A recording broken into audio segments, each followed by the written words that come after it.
Step 1, wake up early, gonna rise with the sun. Step 2, get some good, some food in you. Step 3, think real hard about what you wanna be. Step 4, everybody just do your thing. Wake up, today's gonna be a good day. Wake up, today's gonna be a good day. Wake up, today's gonna be a good day. Wake up, today's gonna be a good day. Wake up, today's gonna be a good day. Wake up, today's gonna be a good day.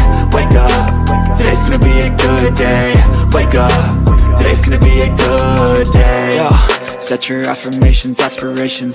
I got shit to do, the aftermath of preparation. Good food, good mood, blood in circulation. One step at a time, yeah, that's how you make it. Set a goal you control and the steps you take them. I try to pick one thought, have some concentration. And if I make a mistake, it's called education. I try to do this every day, call it replication. Wake up, today's gonna be a good day. Wake up, today's gonna be a good day. Wake up, today's gonna be a good day. Wake up, today's gonna be a good day. Wake up, today's gonna be a good day. Wake up, today's gonna be a good day. Wake up, today's gonna be a good day. Wake up, today's gonna be a good day. So life ain't easy, yo, I think there's a reason though. Ups and downs, just like every different season, yo. Sometimes I'm high, other times I'm barely breathing, though. I always gotta fight and hide from the demons, yo. Negative thoughts are poison, they rot. Head full of flies, so here come the clouds.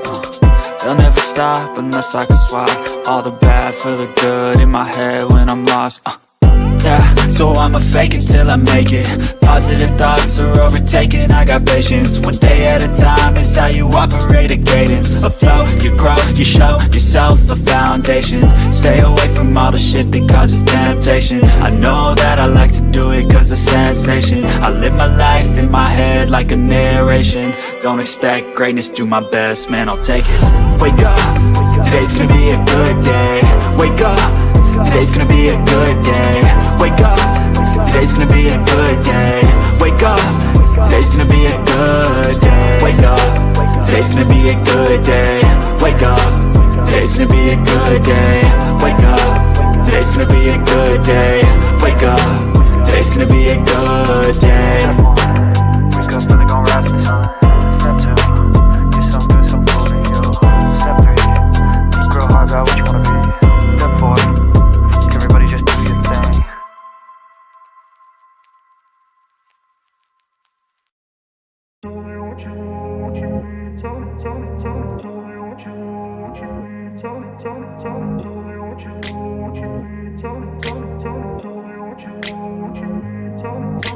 I grew up in a place where they told you what to chase, told you how to run the race. Every move was on the page, but I didn't like their way. Had to fight and misbehave, had to find a way to change, had to leave to find my way. Caught up in a daydream, I beat my mind up there almost daily. It's how I pass time, no opinions safely. It's how I understand what I want in this place, see. Cause everybody wanna tell you bad things, what could go wrong, what fame brings. But success is a finicky thing, and if you ain't sure, no, it'll never be. I don't wanna let myself down, myself down. I don't wanna let myself down, myself down.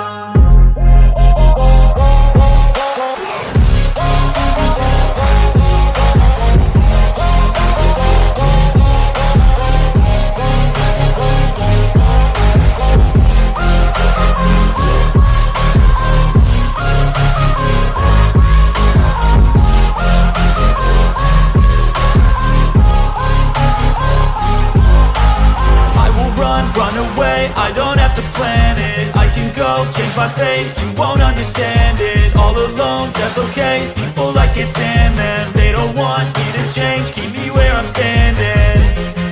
And I don't wanna be where I am, and I want something more, take a chance. It could be possibly my last dance, my last dance. I don't wanna let myself down, myself down. I don't wanna let myself down, myself down.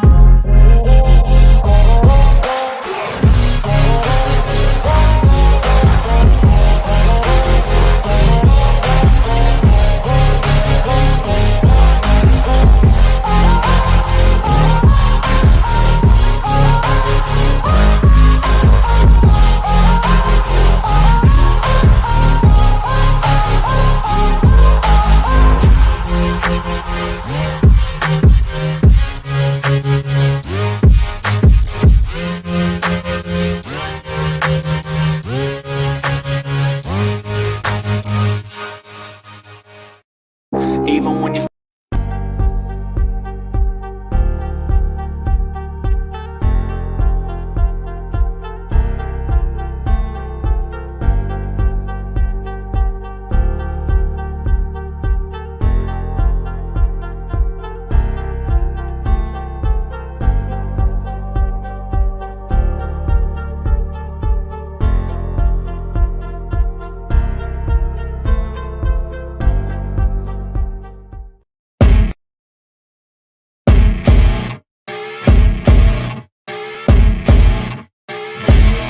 As you wake up in the morning, you want to find the latest, greatest information about criminal cases and have an intuitive conversation about the suspects associated with these cases.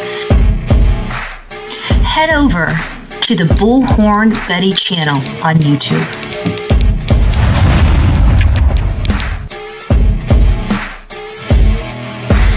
Breaking news right here on the Bullhorn Betty channel. Welcome to the Bullhorn Betty Coffee Club. Enjoy your stay and enjoy your day.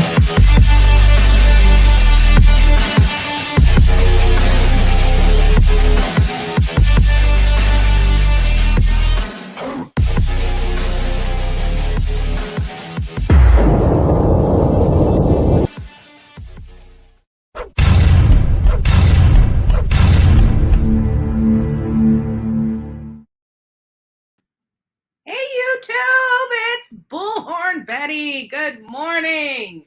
Happy hump day, all. I hope you guys are doing well. Today's a sad day. Today's a sad day for many of us. Today is the 1 year milestone of Michael Monkey Vaughan being gone. I'm saddened. I wish he would make it back safely, but again, with every passing day, it makes it a little more difficult. So we've got some things we're going to go over related to his case. True Crime with Eve will be here in a little bit, and today is just I don't know, kind of blah. How are you guys all feeling? Good morning, Crazy Nurse, the first one to say good morning. Guidance in Life with TLC. If you guys haven't subscribed to her, please do so. Karen Davis, excuse me, I've got hiccups this morning. I am Team Summer. Good morning, love. Good morning, Vicky. What else do we have? Stacy B, Crystal G, nice to see you guys here this morning. Stephanie, Julia, Michael Blade, good morning. Good morning. Pebbles, Jackie Chase, Connie, what was Connie saying?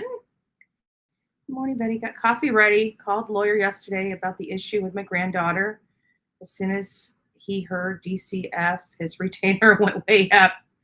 Oh. See, in our town, we have Gulf Coast Legal Services, which actually helps people with these types of cases for free or on a curve, you know. I wish every county had that. GG for life. Mike, nice to see you here. Sonia, good morning, love. Good morning, representing Summer's Army. Susanna from Louisiana. I am coming your way, actually. We may be neighbors for about a year. ZZT, good morning. Chi-Chi, nice to see you. Hi, everyone. I'm new to true crime. I'm checking out creators. I hope it's okay that I joined you guys. Absolutely. Nice to have you. Nice to have you. Bleh. That's one thing. I don't really get sick. I mean, I get worn down from, doing the work that I do and burning my candle at both ends. I get worn down, but I very rarely get sick. Many of you guys don't know that. I used to be sick literally all the time. If anybody had a cold, I'd catch it. And it wasn't until I decided to start taking vitamins. I take a multivitamin. I take 3 vitamin D, usually 2 if I'm not around people. But if I go around a lot of people, while I'm around a lot of people, I take 3 vitamin Ds. And I take 2 ibuprofen, which keeps my body moving. Sucks getting old.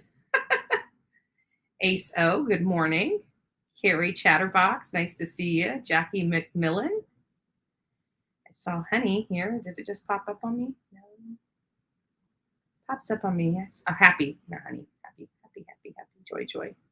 Ren and Stimpy. Does anybody remember Ren and Stimpy? Tammy, good morning. Yes, these cases are.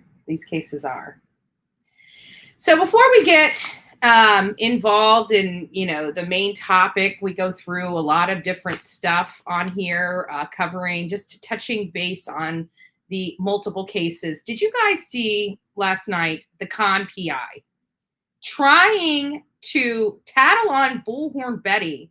Mr. Brooks, and it was a misunderstanding first and foremost with Mr. Brooks, because it was a friend that set up the interview. I thought he knew he was being interviewed. It was a totally, but anyways, he painted it as, I bamboozled this Mr. Brooks. I did not bamboozle him. And then he's like, oh, but did Bullhorn Betty ever call you back for a real interview? And he's like, no, I haven't heard from her. Oh, that's what I thought. And it's like, look, dude, you don't know my conversation with Mr. Brooks. And the next time I have him on my channel is to advocate for actual PI laws in Mississippi, you dummy. And he brings this guy on, trying to prove a point about Bullhorn Betty bamboozling him into this interview. But he told on himself. Like, his whole thing, first of all, at the end of the day, Mr. Brooks made very clear exactly what I've been saying about this con PI. 1, you're not a licensed PI. You're a freaking Cracker Jack box PI that's been conning people out of money. You are nothing but a con. Okay? He's talking to this guy. First of all, you have to be in the state of Mississippi, you dumbass. You're not even in the state of Mississippi. You can't call yourself a PI from a different state. So anyways, this Brooks guy is on there, and he did a great job. Yeah, Chi-Chi, exactly. But he did a great job, and he's trying to paint this about, but it just made him look like a complete moron, which he is. And Mr. Brooks said, a person getting out of prison for murder can be considered a PI while in Mississippi. No, you don't have to be in a building. No, you don't have to own a property in Mississippi, but you have to be in the state of Mississippi to work. That's exactly what I've been saying. So, Mr. Con PI, Jim Terry, you're still a con. You only bolstered everything I have been saying, and you made yourself look like a complete moron. Okay? If a murderer can get out of jail in Mississippi and pay a $25 fee to be a PI, does that make you more reputable or less reputable as a PI?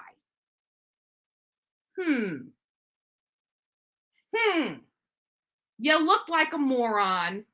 You only proved my position, and I heard you have actually been going around to other creators harassing them when you know you're under investigation. Because I filed the report myself. That's intimidation. That's a crime. So you're trying to convince us that you're a legit PI by bringing Mr. Brooks on your channel, which told everybody pretty much you're not really a PI? Jeez, Jim Terry. Just when I think you can't get any stupider, you go just a little bit lower. But you know what? I came smelling like a rose by the time you were done, buddy. If you were trying to hurt me, you only proved my point. You're a con and not a licensed PI. And then you went on your own panel and proved it. What? You can't make this stuff up, folks. You seriously can't make this stuff up. You know? And at the end of the day, Jim, I exposed you. And you can't do nothing about it. Come to me with that intimidation tactic you're using on these other creators. I double dog dare you. You can't, I don't waver. When I come after you, I come after you. And just because I'm not talking, and I've got so much stuff on you, I'm going to start rolling out the videos, bud. I'm going to start rolling out the videos. You look like a fool. You are a fool. And I pray to God, people wisen up with your tactics. I pray to God, people wisen up with your tactics. You are a con. You have conned people out of money. You have a very specific standard operating procedure. You get hired, you get fired, and then you attack your client over and over and over again. Okay? That is the true definition of grifter. Swindling people.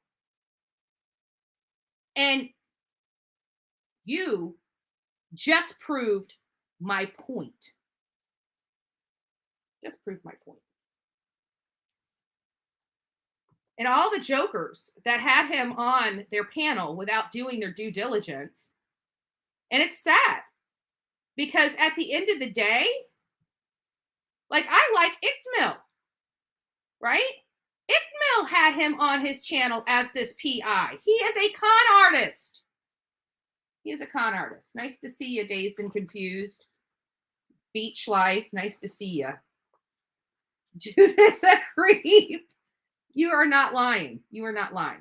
But he would never come after me with those intimidation tactics. You want to know why? Because you would have yourself a criminal complaint for harassment. And I'm going to be helping the other creators that you are intimidating. Jim, you don't want to poke this bear. This bear bites. And bites hard. Watch your step, boy. Because we know you're not in Mississippi. Let me file this complaint with the FBI, buddy. You're toast. Better watch your step. Especially with all the stuff that I've collected. All right, so we're done with the con man. Con man, Jim Terry. If you guys see him if you guys see this man, let me show you what he looks like for those that don't know what this con man looks like. This is him right here. Okay. Jim Terry. He's a con man. Let's go to my page. We can see him a little clearer because I got a better photo of him on a thumbnail. There's going to be more thumbnails with him. I'm serious. This dude is ate up. Like he thinks he did something. All he did was prove he's a con on his own show. Like I have never seen something so ridiculous in my life. I was watching it and I'm like, does he understand what this guy is saying? Like, I don't even think, like he had his blinders on and he was so focused on trying to prove that I had a conversation that was recorded with Mr. Brooks without his knowledge, that he wasn't even paying attention that Mr. Brooks was actually telling everybody exactly what I was saying. And he only proved and bolstered my position. He's a con. And he has to be in the state of Mississippi in order to conduct Mississippi PI practices. We've got him on record saying he's in Pennsylvania conducting work as a Mississippi PI when he's not even licensed in Pennsylvania. I have that on file. That is a crime that he admitted to. What a Yahoo. Anyways, I just found it very comical that this Yahoo, let's open this up. You can't make this stuff up. Like, seriously, this dude is so stupid. His mother must be proud. His mother must be proud. Let me see if I can get him up here without. Pause this. Let me see if I can pause this. Hold on, I'm trying to get this. I wonder if I have him on this thing. I think I have his photo on here, but I don't know. I'm trying to get it where I can show you guys a good photo of him. Oh, good Lord.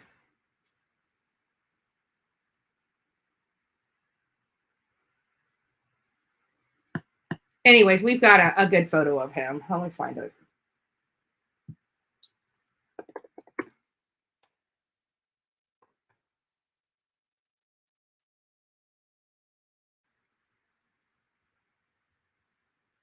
All right, there he is.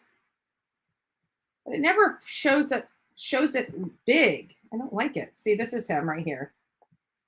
I don't open that up, but it probably, yeah, it just goes right over to another freaking channel, and I'm not supporting that. But there he is. This is him right here.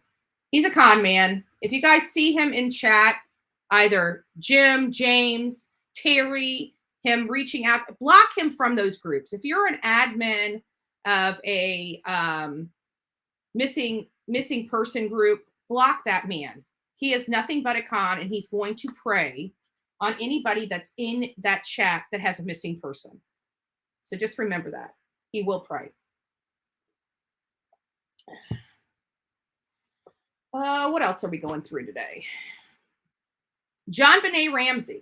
We did a live yesterday on JonBenet Ramsey. I'm sorry, I can't. Whatever. When JonBenet Ramsey, I did this with the other one that I did online. Hey, Roddy. Nice to see you. I did JonBenet Ramsey in May. I covered the case, went over some preliminary stuff. We realized at that time in May that not all the DNA was processed.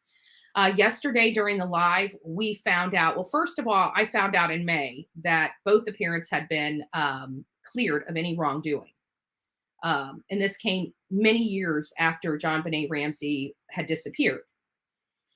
And yesterday, you know, when I had, if you guys remember, I had BK on the panel. He kind of just popped up. We were talking about it, and he popped into chat, and I put him, you know, I gave him the link and brought him on panel, and him and I were just kind of, you know, speaking about the JonBenet Ramsey case, because it was one of the biggest cases of our, you know, young lives at the time. I was 17, he was 18 when this case actually happened.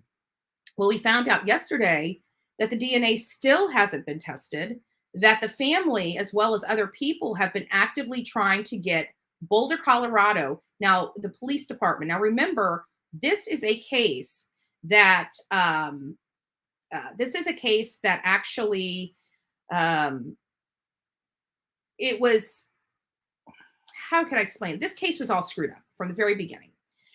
They had a lot of people inside that home when JonBenet had disappeared. There was a lot of contamination because they didn't remove everybody out of the home. They had people in the home actually participating in the search party for JonBenet Ramsey. The father found JonBenet Ramsey and actually covered her up with a blanket and took her upstairs after realizing that she had passed away.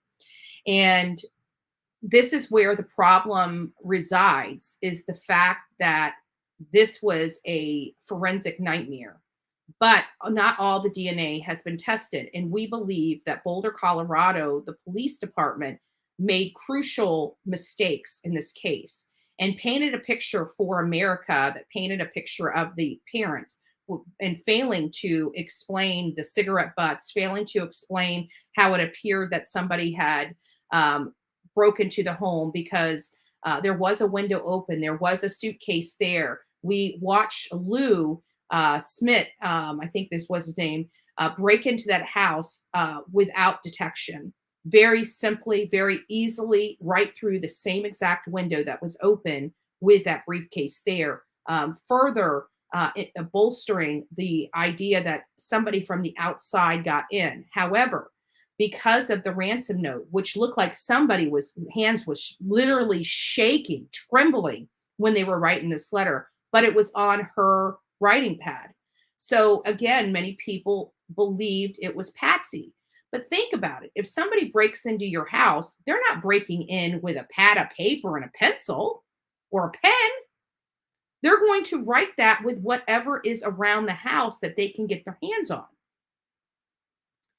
So it caused a lot of problems. The parents have officially been cleared, and now they have all this DNA that still has not been processed. The father is actively trying to get this DNA processed.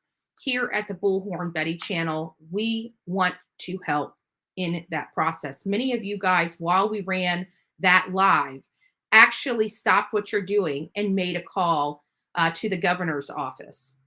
And so I wanted to put this back up because, as I promised, we are going to be putting this up every single day for the next week. Every single day for the next week, because we are demanding that DNA be tested. It hasn't been tested. It is a case that has gone cold. It is a case that is a quarter of a century old. The family of JonBenet Ramsey deserves answer. We as a public that feel we've been deceived by Boulder, Colorado Police Department deserve answers. And we want to be the pimple on the butt of the governor in Colorado, Jared Polis, to demand that DNA samplings that they have be tested immediately. Immediately. There is no good reason for a cold case of this caliber to still have unprocessed evidence. That is a miscarriage of justice.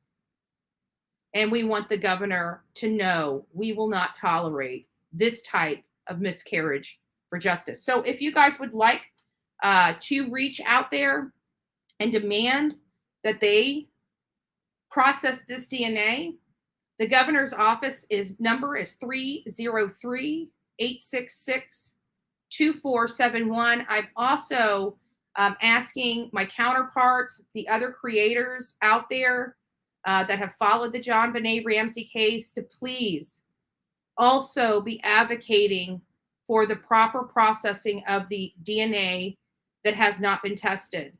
And I ask you to please take this number and pass it around to your people as well. We need as many people writing this governor, calling the governor's office, demanding that this DNA be tested. We can make a difference in this case.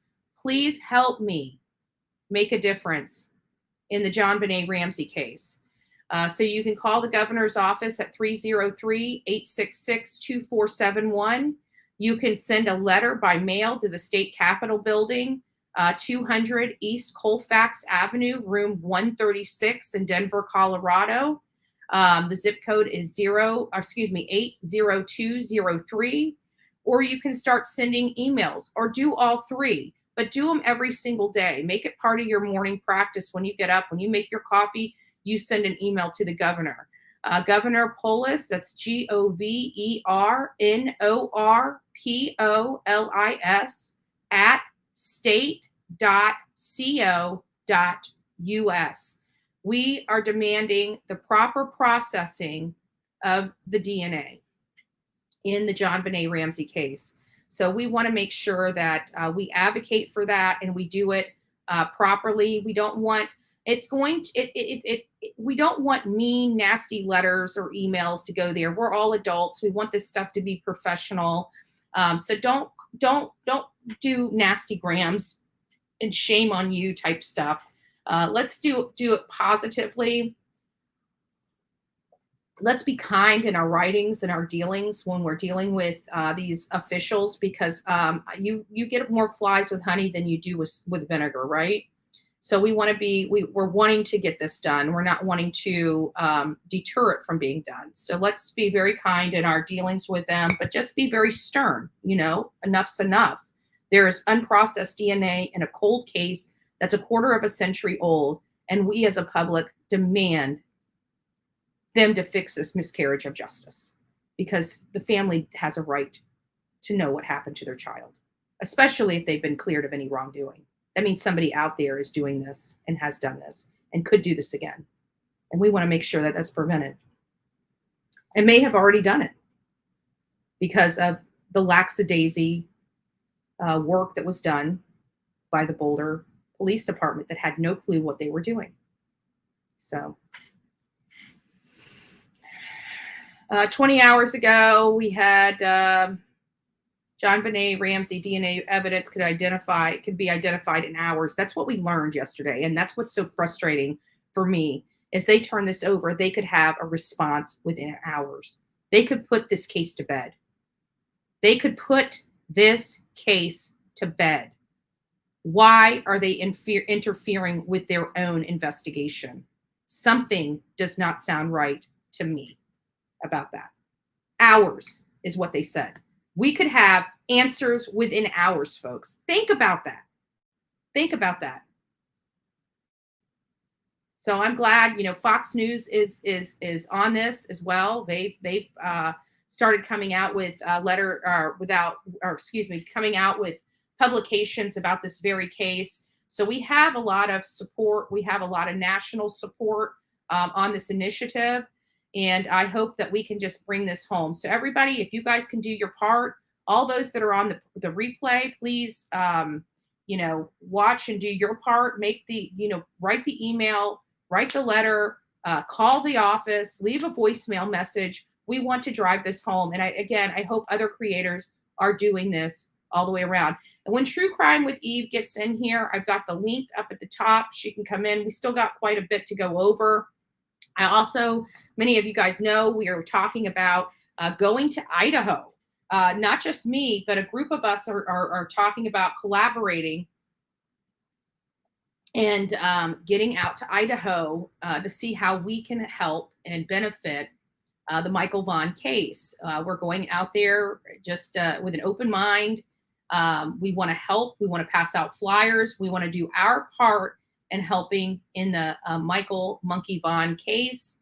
I still haven't gotten a date. I'm still working with the other creators that I'm trying to collaborate with for a specific date. And once we have that, we will let you guys know. So those that would like to help sponsor the trip will have the opportunity to do so. Also in Idaho, there is, some stories coming out in Idaho that aren't very good. We look at Tennessee, and I'm not too pleased with Tennessee law. I'm really not. I'm not. I don't like how they are processing the law, how they apply the law. They have good law. They have good law in Tennessee, but it's not being enforced properly. So let's plant seeds or a tree for Dylan's 20th birthday on August 1st. And we will. I heard that that's what they would like to do. We will be getting to that. But right now, Michael Monkey Vaughan today is the 1-year milestone of his disappearance. He has not been seen or heard from since. And for him, it's 1 year too long. 1 year too long. But again, I just thought I'd throw that out there because there is some ugliness in Idaho with a mother as well, which is not really very good. So I just wanted to show you that we are following. I touch on all these cases. There's a lot of stuff that I can't really talk about on here for the obvious reasons. Some of the stuff is a little too, yes, it's sad. It's sad. But it's even more sad because Eve and I are going to be discussing this case study about false allegations of abduction. And we're going to be discussing this a little later in the segment. And I have to tell you, this is eye-opening. This is not only eye-opening, it's flipping scary. It's flipping scary. I've been following the Murdoch murders, you know, the saucy case of the prestige, the power, the legacy and murder, the twists and turns of Alex Murdoch. He is, he is just a real piece of work that has been charged in the death of his wife and his son. They're exhuming his housekeeper's body. I mean, there is a lot of stuff going on in and around this man. He's got over 80 counts of, scheming to defraud, embezzlement, where he was working for a law firm and embezzled them out of $8.5 million. He has his law license revoked. He is facing trial on all this. He's going to spend the rest of his life in jail or worse. And there's a lot of stuff going on in South Carolina because of this man. And I'm reading an article where there's people fighting, and it sounds like they're trying to throw a monkey wrench in it because there's cronyism going on. Who knew, right? You got a powerful family that's been in charge of the prosecutor's office for 3 generations, not 3 decades, folks, not 3 decades, 3 generations, So is this surprising to me that there's cronyism trying to defend or brush under the rug some of the stuff that's going on? No, not at all. Not at all. But there is one journalist that ain't playing, and he's hitting back because they're trying to throw him under the bus because of the stuff going on with Alec Murdoch. And so he's like, whoa, whoa, whoa, whoa, whoa. You're not doing this to me. You're not doing this to me. So he came out. He came clean. Like, he's like, back in spring, a group of well-heeled South Carolina trial lawyers got together to pen a defensive move along, nothing to see here. Defense of Palmetto State's so-called justice system in the wake of the Murdoch murders, crime and corruption saga. So, and then he goes on to call out, like, the South Carolina Bar Association president, Mary E. Sharp, along with a few others. And he is just slamming them. And he's like, I'm exposing all of you. So I'm interested in this. There's a lot more going on behind the scenes with Alec Murdoch and his murder trial, as well as his embezzlement trials.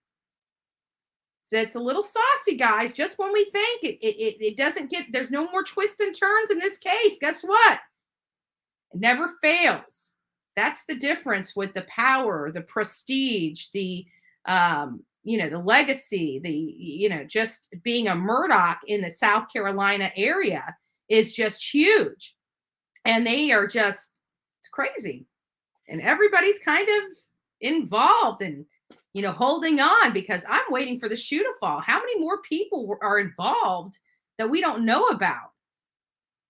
Again, this family was the head of the prosecution in this area for 3 generations. Grandfather, father, kids, get it? Crazy. So it's kind of sad,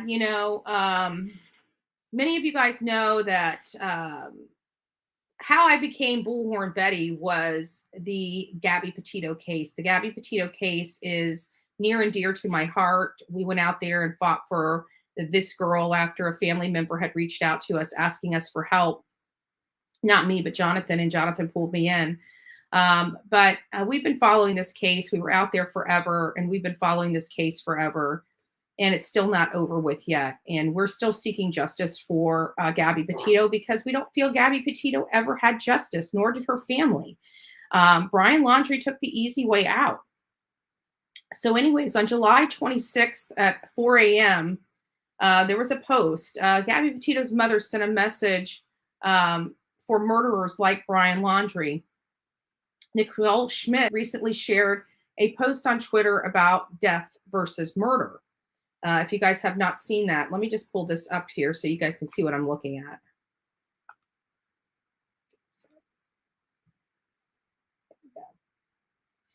And so Gabby's life was taken by her fiance Laundrie nearly 1 year ago. Her remains were discovered in Wyoming National Park after being reported missing by Schmidt on September 11th. Many of you guys don't know, we were out in front of Brian Laundrie's house on September 17th and never left. September 17th, 2021. I showed up on September 18th because September 17th is my birthday. And so I had been out there. Jonathan had been out there since the 17th. I had been out there since the 18th. Schmidt Twitter post was eye-opening and chilling to say the least. Although the struggle with grief is part of every death, murder is darker than death. And so is the road to surviving and healing in the aftermath, the message began. Murder devours innocent lives with the cruelty that it's absent of reason, absent of values, absent of compassion. Murder breaks all the sacred rules, knows no fairness, and can never be undone or compensated. The post noted murder provokes fear and rage while simultaneously tempting people to battle it on its own terms instead of ours. And then there's the actual post from Nicole Schmidt. Murder drives even the most loving and compassionate people to the edge of that fine line that separates our respect for life and our violent potential. Schmidt message continued. The aftermath of our murder takes us straight through hell, where we stand eye to eye with evil that hides behind human faces. And what we do in the face of that evil defines what lies behind our own face. The aftermath of murder is nothing less than a full-blown emotional and spiritual struggle. She accompanies the message with her own. It read, I don't know who wrote this, but wow, this is the truth. So sorry to all who have had to endure this pain and daily struggle. I'm sending you all love, strength, and good vibes as you have done for me. Hashtag keep going. Hashtag love one another. Hashtag spread kindness. Hashtag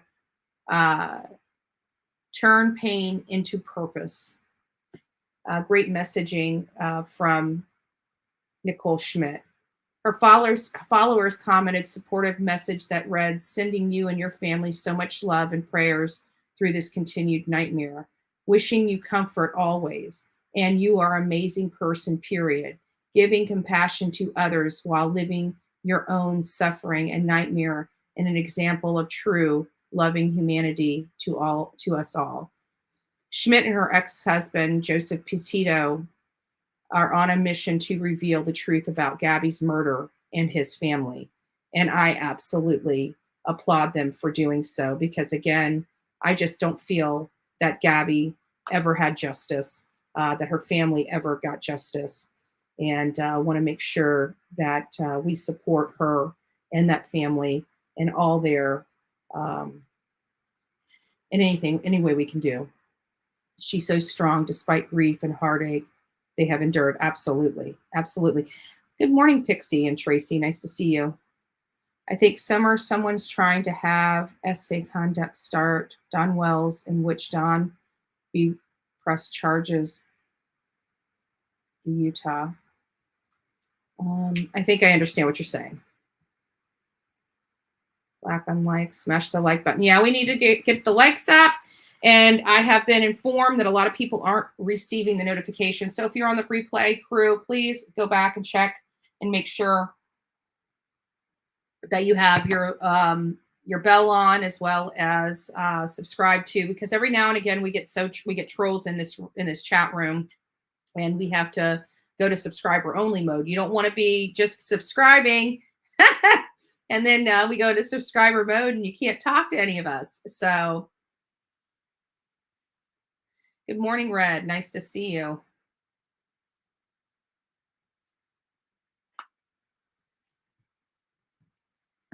So that's that. And then, of course, many of you guys know I'm covering the Kristen Smart case. If you guys are just joining me for the first time, this is a cold case that was 26 years old, and she's finally getting justice. This is a college student that was going to California Polytechnic College, obviously in California, and went to a party with her friend. Her friend wanted to go home. She didn't want to go to the second party, which is more of a frat party, and decided to part ways with her roommate, Kristen Smart, after giving her the key to the dorm. Kristen Smart moved on, and apparently there was run-ins with that Paul Flores, and everybody thought he was socially awkward. He was a creep. Like every time Kristen would walk into a room, he would kind of stare at her, kind of creepy.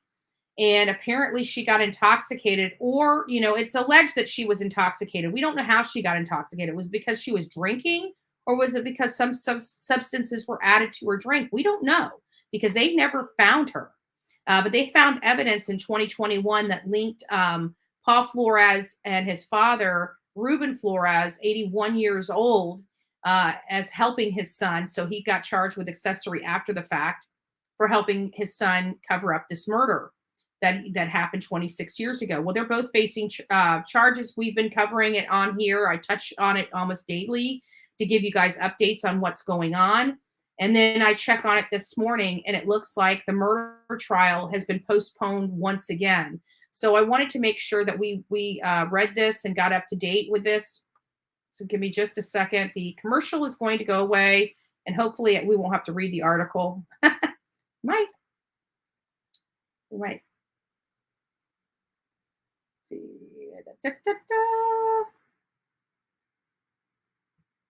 Where is my...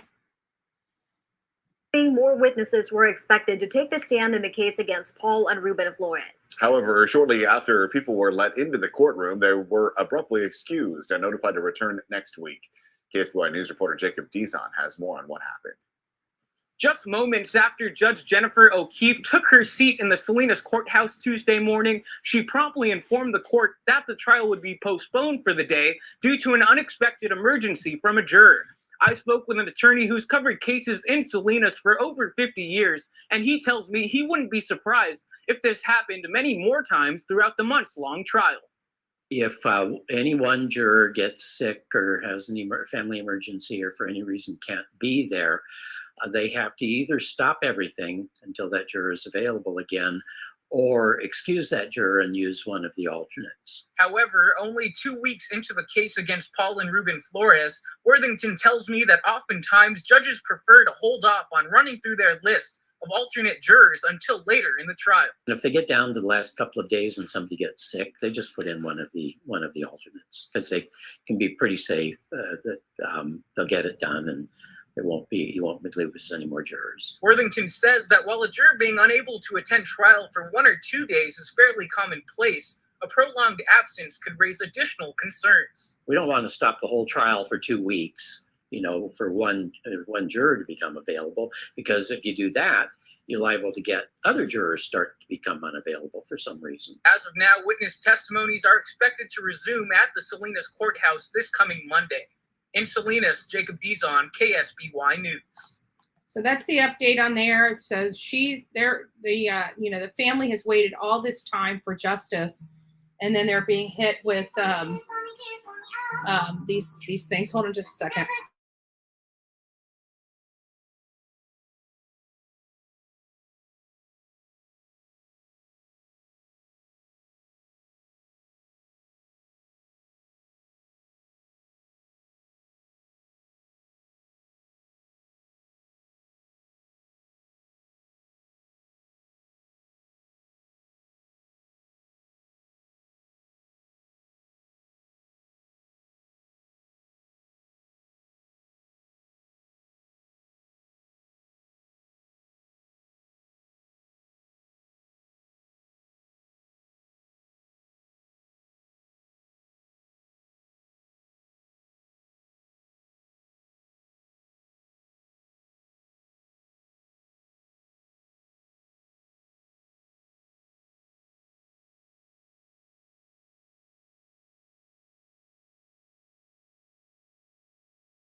Sorry about that, guys. That was Olivia. She was calling me. We're making plans for this weekend. So, hey, Hellcat, nice to see you. So that's that with Kristen Smart. Somebody, and there was something, can you change it to, well, see, the reason why we put it to 5 hours, Ashley, is because we get trolls in here, and 5 minutes wouldn't work, or 20 minutes wouldn't work, because once we, because they just create new accounts. So once we block them, they have to wait 5 hours before they can post their garbage back in here. So it's just it's a battle. It's a battle sometimes, but we know it happens. We know we have hate, but we try to curb it as much as possible. So that's why, but that's the reason why I do 5 hours. I leave it open, or I do 5 hours, because if it's getting so bad in here, then we just don't want to hear the garbage, and we need to change direction. Guys, and many of you guys know I pull these lists. And so here is the updated faces of children that are missing across the country right now. And so we just want to, show their faces. There's a lot. And these are all recent. March 2022. These are children that we're not even covering. Nobody on YouTube is covering any of these new children that have gone missing, and they've gone missing from, there's several of them. These three are together: Brenton Meyer, Leah Meyer, and Clara Meyer, all disappeared from Idaho Falls, Idaho on June 12th. We got Cody Davis, which we brought her up on here a little while ago in June. Since then, we've had Lydia Hansen added, Lydia Lede Arnold, and Isaiah Muhammad are now added to the Missing and Exploited Children website. So I just wanted to make sure that we are truly advocating for the missing. Would like to dive into some of these cases and bring them to you a little more. And yes, very sad that this is happening all over the country. And this, look at that. We have 138 results, 138 missing children on the National Center for Missing and Exploited Children. Just sad. So what we're going to do is we're just going to chat here until until True Crime with Eve gets into the chat, and then we're going to go over some things, because I really don't want to do it without her, because this is, she's been covering the case of Michael Vaughan thoroughly. And she has a wealth of information, and I can't imagine being here 1 year later without having True Crime with Eve up here with me to discuss Michael Monkey Vaughan. I also check the website daily, findsummerwells.com. That's the website that was set up by Tim Mullen. Nothing new since that letter came out. And when he was talking about it, he said he had several letters, and that first letter wasn't well taken. I don't think he expected us to identify that was not Don Wells' handwriting so quickly after that letter was released. And since then, the other letters that he stated that he had, remember, he stated that there was going to be several letters that were going to be released to the public, and we only received one of those letters. It wasn't well taken by social media and actually challenged for authentication purposes on the platform as well. The other letters have not been released. So outside of that one letter, that's the last upload on the findsummerwells.com website. So I also checked TBI Newsroom related to Summer Wells, and it's a little disheartening that we have not received one update. The last update was done on June 15th, the 1 year milestone for Summer Wells. Very interested in what's going on with the case. The silence is deafening. And I think we're going to start getting back into the Summer Wells case, because it has been too silent, and we need to start shaking the trees, because Are they doing stuff? Has this gone cold? We haven't heard anything. We haven't heard anything. And many of us know that we are here because of Summer's Army. Maybe the Sun won't pay for any more of those garbage letters. Possibly. I mean, I am surprised that WJHL has taken the position that they have. You know, they are supposed to be Ainsley Daniels. I'm going to tell you, I like you, Ainsley, but I'm starting to lose respect because you guys are not authenticating anything that you're publishing. You're publishing it as fact without doing your due diligence. It was very easy. I mean, within a few minutes, it was very easy for us to realize that letter was not written by Don Wells. Yet they published it as if it was because they didn't do any fact finding. None. And that was disheartening to me, coming from WJHL, which has been the media outlet that has been doing the most thorough coverage in the area of Tennessee on the Summer Wells case. And they're not even fact finding the information that they have, which is sad. And I've noticed that this has been kind of, you know, when you look back, you kind of see the bias they have against acknowledging that the parents may be involved in this. They're not doing anything. And I don't get it. The authentication of that letter was huge. It was a missed opportunity for WJHL. They should have never published it without authenticating it, in my opinion. We authenticated it. Yeah. Well, obviously WJHL did. So at the end of the day, the people on YouTube, the YouTube creators are clearly a little bit hip to the game as opposed to mainstream media and the garbage that they peddle out. We actually do the work here. You know, once upon a time, mainstream media did the investigative work. You know why there's people like me out here? Is because mainstream media sucks at their job. Just saying. Hey, Days, nice to see you. Carly with an I, nice to see you. No fact finding. Exactly. No fact finding. And people want to know why is people going away from the news and going away from cable? It's because we're tired of it.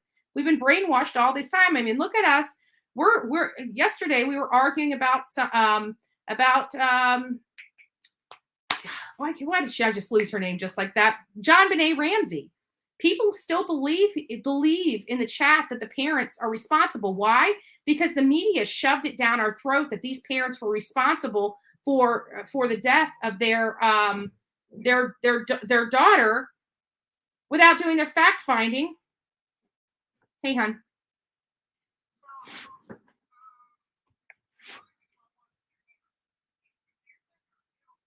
Oh, Carol Whitmore, hands down.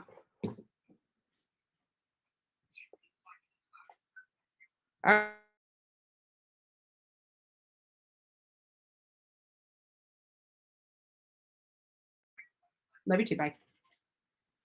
Sorry, guys. Apparently, I'm very popular today. That was my best friend. I'm getting my hair done. Okay, so she had a call to make sure I'm going to be there. I got my stuff. You know, my roots are getting ridiculously dark. It's time. It's time. So I'm bringing all my stuff over there, and my best friend's neighbor, which did hair for 20 years, said that they would do my hair. So I'm going to take it over there and take them up on their offer. Anyways, getting back to this. So we were arguing because mainstream media shoved down our throat that these parents, the Ramsey parents, did this to their child. And many of us still believe. Why? Because they've never years later provided the update that the parents were cleared in the same fashion that they did to say the parents were. So we've had 20 years of hearing that the parents are guilty. The last decade almost, well, since 2010, 12 years ago, was when Patsy was finally cleared of any wrongdoing. The last one that needed to be cleared was Patsy, and she was cleared after she had passed away. And so mainstream media, it's getting worse and worse. And they talk about ethics and integrity and things like that. But You know, that whole Sun article about that apartment. They tried to allege that it was. I'm done. I'm done. If I want information, it's like I've got to go out there and get it myself because I don't trust. I don't trust anyone. I want to see it, feel it, and touch it. That's me personally. Yeah, yeah. So many of very important calls. I know, right? Right. So, anyways, the whole mainstream media is just crazy, and I just don't trust them anymore. So that's why we're also collaborating to try to get out to Idaho. I really want to see what I just want to see it for myself. I'm not there to kick up a fuss. So all the haters out there that want to say, "Oh, she's going there with a bullhorn." First of all, my bullhorn stays in my vehicle. So everywhere I go, I take my bullhorn. Right? But it's not going to be one of those things. It's not going to be one of those things at all. This is purely just to help out, to do our part for this little boy. And I know you're going to start hearing all these things online, which are not going to be true. I'm just forewarning you, just like with Summer Wells Candlelight Vigil. They tried to tell everybody online that we were going out there to protest. That was, and I explained that is a lie. They tried to say it was going to be this fundraiser where we sold all this stuff. That was a lie. All these things that these people keep trying to say about me is all lies. It's not accurate. It's not truthful. We're going out to Idaho to hand out flyers. You know, if I wanted to protest, I would tell you I'm going to protest. Why? Because I have to. I tell law enforcement. So everybody is up on what's right and everything. I'm not going out there to do that. If I tell you I'm not going out there to do that, I'm not going out there to do it. We are going out there to hand out flyers, to get a lay of the land, to pinpoint where certain, calls came in and around that time in that community. We're just going to go out there and get informed and get you guys informed, away from mainstream media. And so many of you guys said you guys would support that effort. So yesterday I spoke to True Crime with Eve. I spoke to Dolly and apologized to him for trying to hijack his trip, right? And said, I hope you don't mind, but I'd really like to take a crew out there, and collaborate with you and a couple other creators. And he was very welcoming to that. So I'm very appreciative of that. Some people not so much, but he is very welcoming of that. So I'm very happy with that. Patsy also cleared as the author of the ransom note. Yes. And people never knew that. People never knew that. Why? Because mainstream media blasted this entire family. And then when they were wrong, never cleared the family in the way that they blasted them. And now, a quarter century later, we're having to argue with the police department to release the DNA so we can find out what really happened to this poor little girl. And that's a shame. That's a shame. I keep getting kicked out. Guess my Wi-Fi is sucky today. Oh, I'm sorry, Rainy Cat. That sucks. Crazy Pepper Linda. I love that name. To support Doug. Yes, Crazy Pepper Linda. I actually live here. I'm not in Sarasota, but I'm in Manatee County, which is the county right under it. And it's actually taking place right where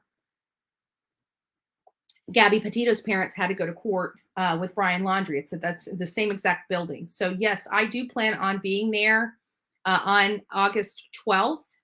I believe the hearing, I think it was 8:45. We pulled it up yesterday. I don't recall, but I'll pull it up again. Neighbor across the street are interesting. The guy that was staying in their basement had to be called in for a second handwriting sample. Also, DNA couldn't be ruled out for John Barnhill. Interesting. I'll write that name down.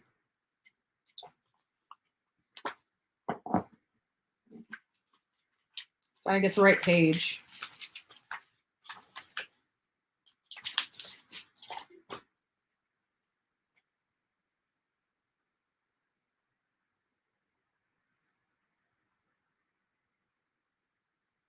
So you guys give me some good information, so I appreciate that.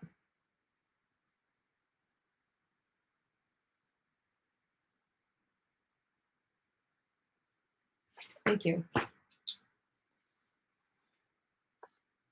If the owner of the DNA is a bigwig, maybe LE is waiting for that person to pass away before doing DNA testing. That's not how the justice system works. You know, it's just not. And I'm sorry. I think America is sick and tired of people like Alec Murdoch getting away with stuff that people like me and you can't. We're tired of it. We're tired of it. We don't care how much money you have. We don't care how prestigious you are. If you break the law, you should be held accountable like every other person. No special favors. You already have the ability to afford great attorneys, whereas the rest of us do not. So we should be thankful for that. But this idea, I think we are all, I know I'm over it, because you know what? At the end of the day, these a-holes put their pants on one leg at a time, just like me. And if I have to go and answer for crimes that I have committed, they need to be answering for their crimes that they committed, right? It's a pretty simple concept. Pretty simple concept. Why would the...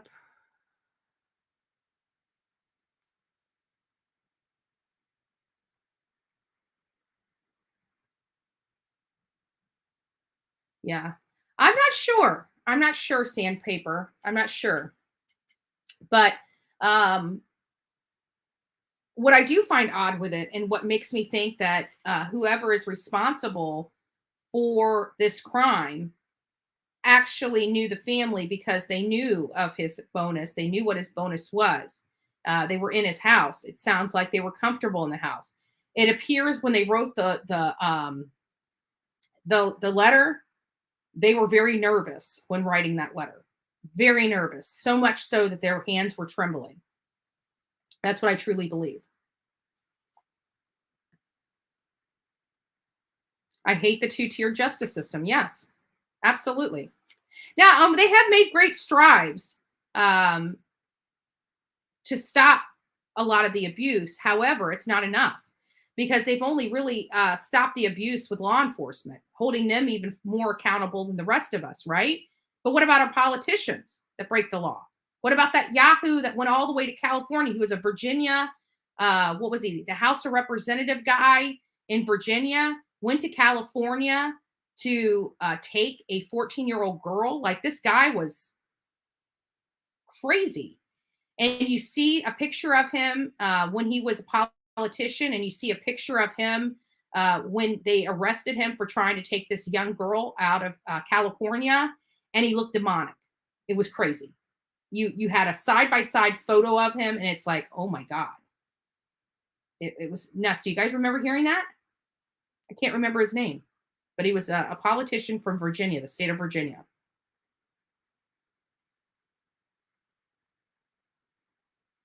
Alex stole money from children, scumbag. Absolutely. He also had John Bonet dog Jax across the road. Oh, interesting. Interesting. Has anybody seen True Crime with Even here this morning? I know she lives in a different time zone, so it's probably still early for her. But if you see her, let me know so I can make sure she gets the link and gets in here. What else do we have going on here? Why is it opening that? Hold on a second. I have a...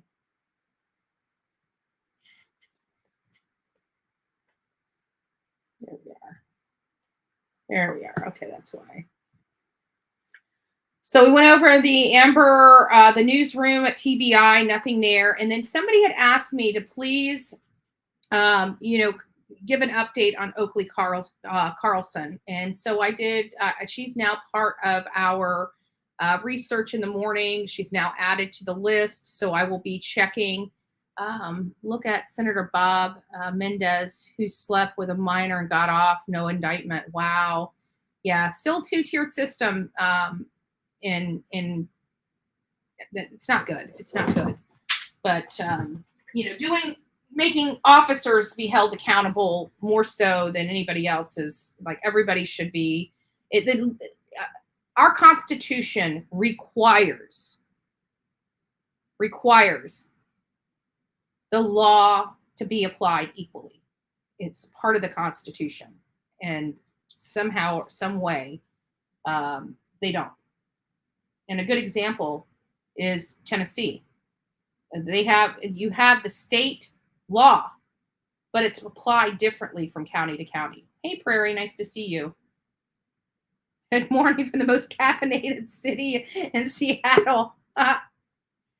Okay, so we got Chadwell. Let me just pull Chadwell up. Hey, Chadwell, nice to see you. Hi, can you hear me? I can hear you perfectly. How are you doing, babe? I'm good. How are you? Oh, wonderful. Good. I just had a quick question because I wanted to pick your brain. So yesterday when you were talking about JonBenet, so here's my thought. So I don't know if you heard, but a while back, I guess Patsy, she used to have, I guess, because she was really into Christmas. So she would have like, people would actually like tours of her house because she had so much like Christmas stuff. Yeah. Do you think, because there was people coming in and out of that house, that maybe someone saw her and maybe, you know, hid in there? Or, I mean, because I know that house was huge. I just was wondering, what do you think? I mean, do you think that could be a possibility? Because she I absolutely do. I know it's somebody that has been in that home, that was familiar with that home. You know, it could have been somebody that toured that home and watched, you know, that, because I'm sure the people that toured the home were people from the area, from the community. You know, I doubt there's somebody that drove, you know, over three states, you know, to come over and didn't know these people and taking the tour. So I do believe, that could have been part of this, at least introducing this person to that family. But with that ransom note, it feels to me like it's somebody much closer to that family than we know. Yes. And you did make a very good point too. Yesterday, it looks like somebody was either in a hurry or was super nervous, because the letter, or part of the letter that you had shown, it was like the writing, it just looked like the ink. Yeah, it didn't look like it was like they were writing fast. You know, people are like, oh, maybe they were just trying to be sloppy. No, they're like, every single letter looked like somebody's hand was just shaking like this trying to write it. Right. And, you know, I never saw that letter or never paid attention to it when I was 17, because, you know, outside of hearing this case and watching it on the news, you know, I wasn't involved. I didn't look into it. I didn't try to see what was fact and fiction versus fiction. In seeing that letter, that's the first thing. And the only reason why I know it is because I have been in cold weather. For example, when we were up in Rogersville, Tennessee in November, it was freezing cold. And we were trying to write, Marissa was trying to write a letter, and her hands were so cold that part of her hands were shaking when she wrote it. And so that's what it looked like. Yep. Yeah, I agree. It's crazy. I mean, I really do hope that they can find, you know, get this DNA, reopen the case, just to give the family some type of justice, because I could not imagine. I mean, I know he's he's an older gentleman now. So he doesn't have much. I mean, he's probably still has a good few years, decade or so. He's older now.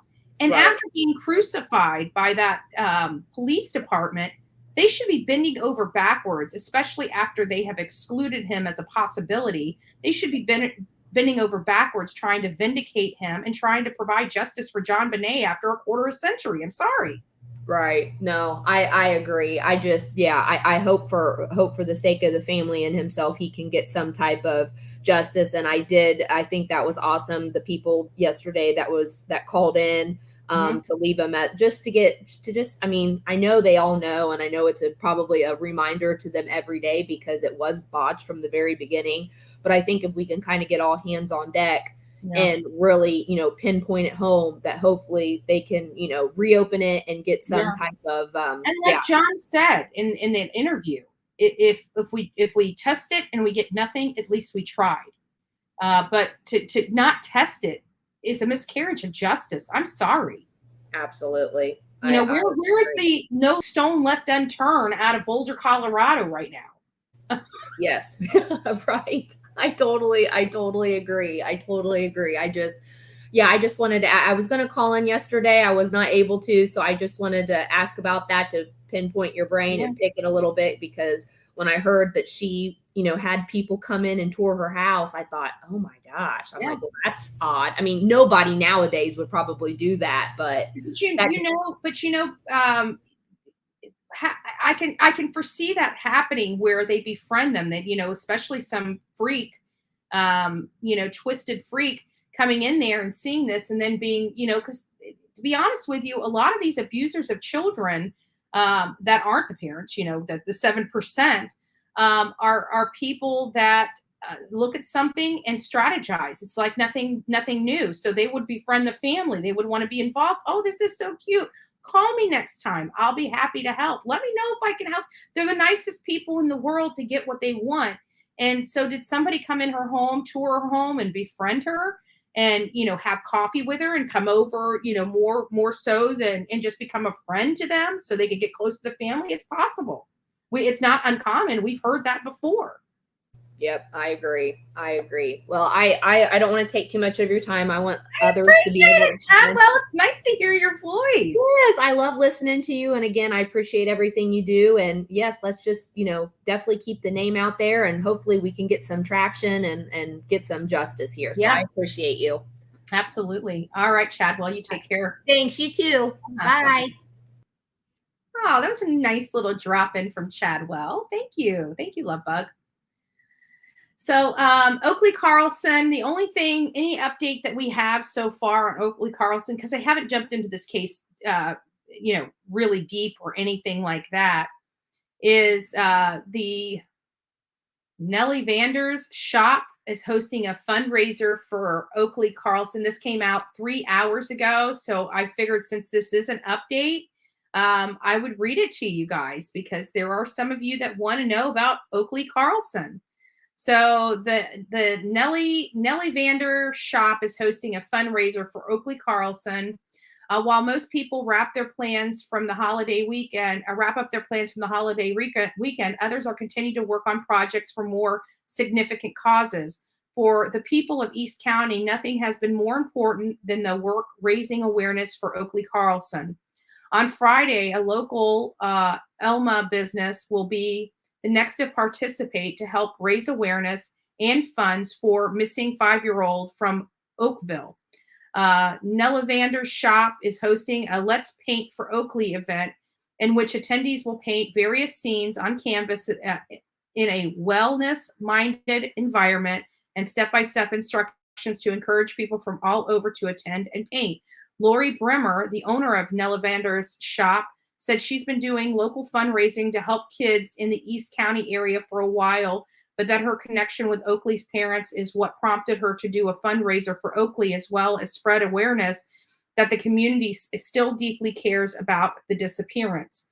My family and I personally know Jamie and Eric, Oakley's foster parents, and I wanted to be able to help any way we can with something that touches our hearts in this community, says Bremer. Bremer continued by saying that 100% of the proceeds will go to the reward fund to find Oakley, and that her event is up to 20 people in attendance. So if you guys are in this area and you guys would like to participate in this painting and fundraiser for Oakley Carlson, please do so. Please do so. This seems like a very good, event. It's in the right Okay, so let me give, for those people that are just tuning in, just to give you guys a little backdrop on Oakley Carlson. Oakley Carlson is a beautiful little girl that was with foster parents. They were wanting to adopt this beautiful baby. She was thriving in their home. And one day, the courts determined that Oakley needed to be returned to her parents. And when she returned to her parents, shortly after she returned, she disappeared and was never seen again. Now, mind you, her foster family had her since she was 6 months old, or somewhere around that time frame. They watched her grow. They watched her thrive. They loved her like their own. It was truly heartbreaking to have to give her back to her parents. And even more heartbreaking because the foster parents knew that was not the right move and they will never see this little girl again. It is truly that heartbreaking. This is a family that really wanted to inspire change in this little girl's life and make sure that she had the best life she could possibly have. And it was snuffed away because of the court systems. And this little girl is forever gone in my mind. I don't think she was sold. I think she's another Summer Wells. I think she's another Michael Vaughan. I think she's another Cody Bigsby. And she was beautiful. Her family, her foster family loved her. And they did not want to see her go back to her biological family. But they had no choice in the matter. They did what the courts asked them to do. They returned Oakley. They fought as hard as they could to keep her in the home. But, you know, once the judge dropped that gavel, they did what was asked of them. They returned that child back over to her parents. And she hasn't been seen from since.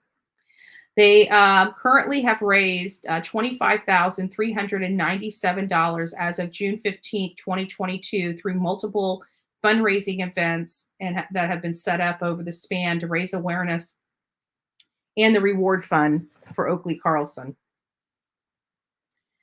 This is just, you know, there's something going on with these parents. And I don't know how I feel about it. I don't know how I feel about it, and here's why. So many of you guys know I'm politically active. I don't bring that to this channel. I try not to. There's some things that we talk about that are political in nature because they have to be, because we're wanting to change, you know, child welfare laws. So naturally, we need help to do that. But I am a liberty person. I've always been a liberty person. You know, I'm not going to tell you what to do with your life. You're a human being. You can make decisions for yourself. Don't tell me what to do with my life. I advocate because sometimes I feel, for example, the Megan Walsh case. I don't know if any of you guys heard that. John Walsh's daughter has had children. And John Walsh, because he does not agree with her lifestyle, which her lifestyle is not bad. It's not like she's out there partying. It's not like a Casey Anthony. You know, she's not out there partying. She's not out there using. She's a very, you know, peaceful, serene, salt of the earth type of woman. You know, she's got some things going on with her nose because she had cancer.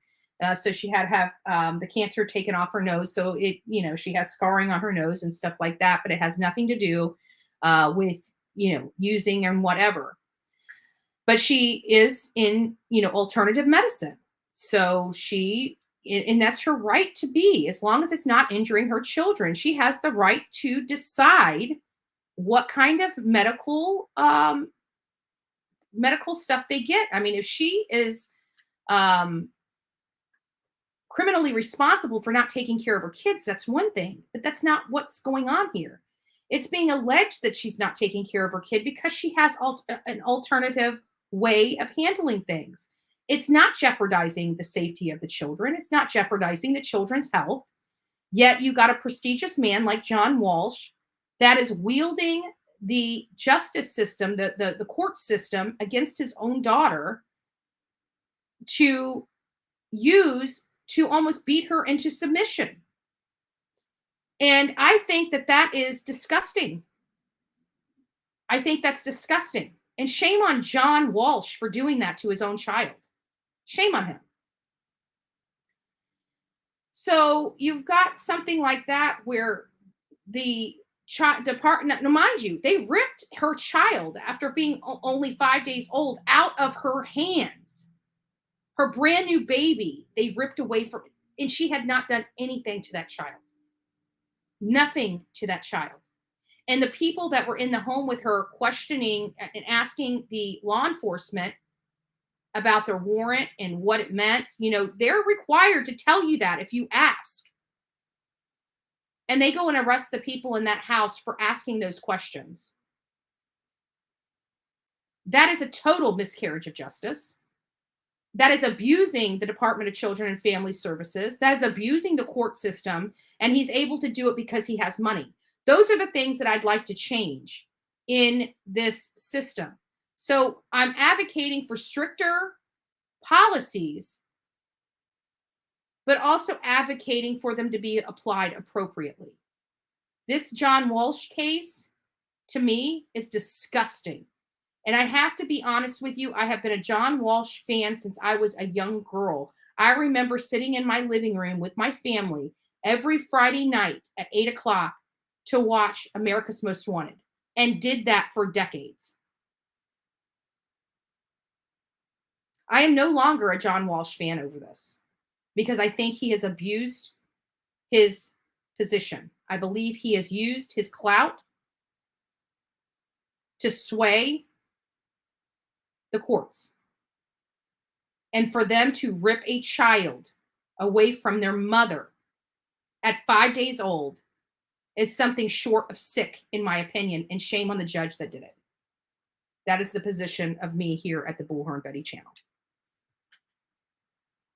Yeah, charged with obstruction of justice. How are you obstructing justice for asking, what does this mean?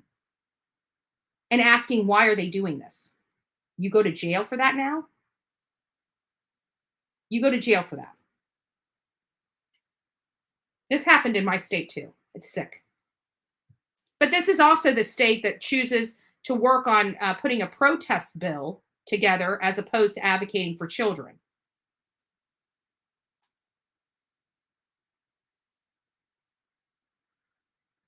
Yeah, very sad. That was, yeah, it was an eye-opener. Come take my child at 5 days old. You'll be doing more than putting me in jail a few days later. I thought Megan handled herself very well. Very well. I would never have handled myself the way she did. I can tell you that right now. Exactly. She was. She was. So, here we got, then this is what I'm talking about. So you've got DCS in Florida taking children away from, this home is clean. I mean, it's not a Don Wells home, and then you've got Oakley Carlson being ripped from foster parents that care for her to be put back into garbage. But none of these people get held accountable for their actions and for their rulings. None of them.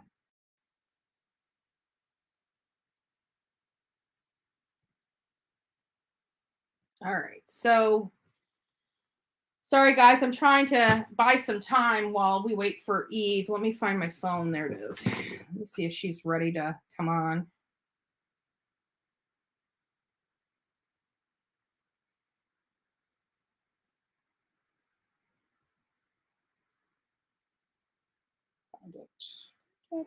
Find it. We may just have to move forward because I don't. There she is.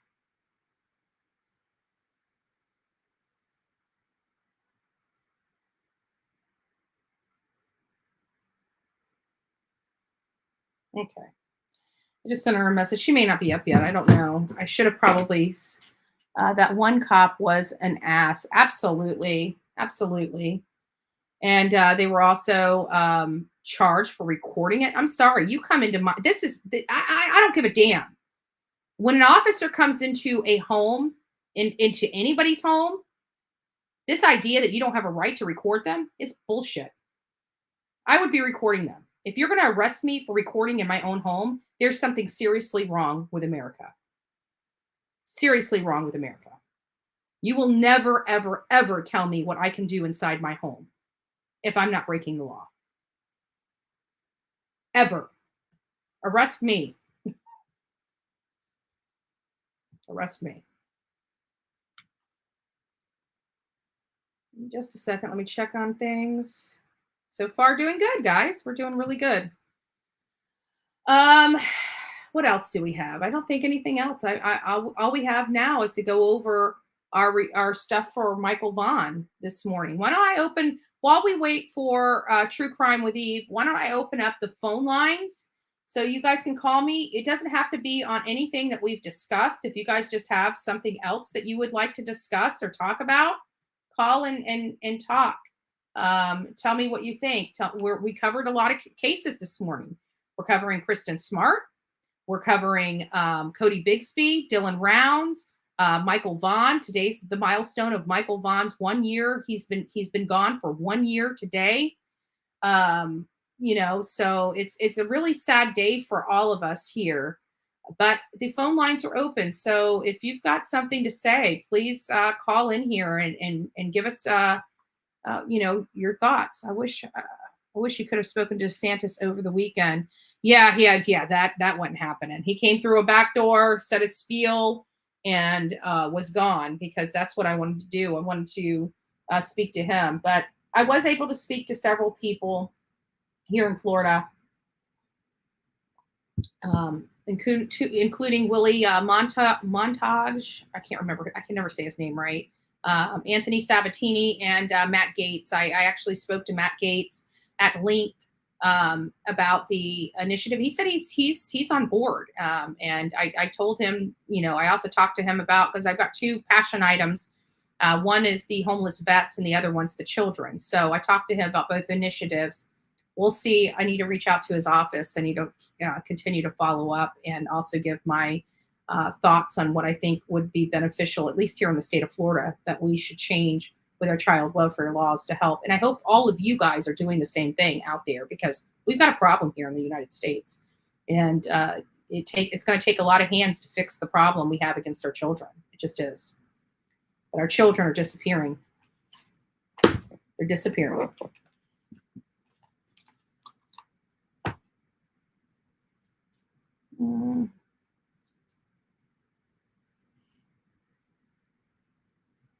All right, guys. Well, we're just going to go ahead and move on. Eve, whenever you get on here, just come on up. But I'm going to go on ahead and move forward with this morning. So we have, I was speaking to Eve last night about some things, and I'm going to throw some things out there. This is all speculative in nature. So I'm going through and you know, taking on Michael Vaughan and looking into his case. And there's a couple things that were red flags to me in this case. And it has to do with when law enforcement decided to come out and state that Michael Vaughan may have been abducted. Okay. When he may have been abducted. There are several things that don't sit right with me with that. So when Michael Vaughan disappeared July 27th at approximately 6:30 in the evening, there was a lot of misinformation out there. Somebody had stated that they had saw him at the Southwest 9th Avenue and Arizona in that community, which we pinpointed. Let me see if I can pull that up real quick.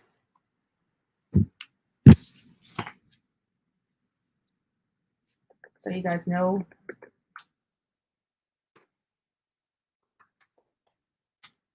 where we're talking about.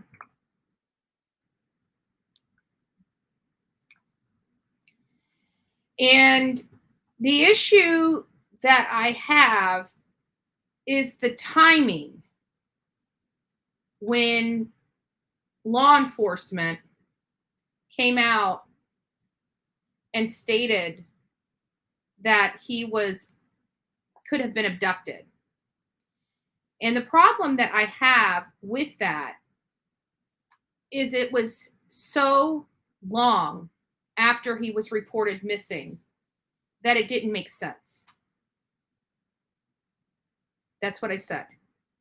They finally raised this so far after he was reported missing that it doesn't make sense, and I want to know why. So what do I mean by that? Michael Vaughan disappeared on July 27th, 2021. a year ago today. He was at his home. I can get this moved up, which is right here. And his last sighting was reportedly, I'm going to use reportedly because I am still in question whether somebody actually physically saw him other than the family on the day he disappeared, was right here on the corner of Southwest 9th and Arizona. Okay. As many of you guys see, in the community that he lived was pretty large and has a lot of homes. But outside of those homes is nothing but farmland. You see that?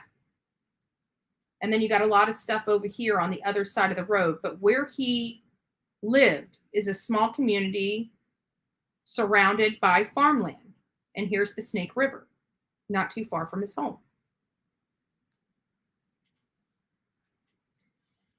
But my question is, why did it take so long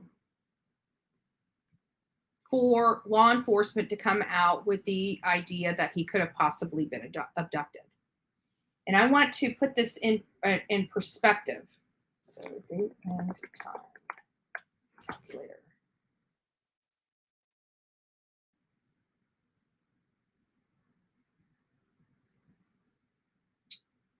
So we're going to do July 27th, 2021.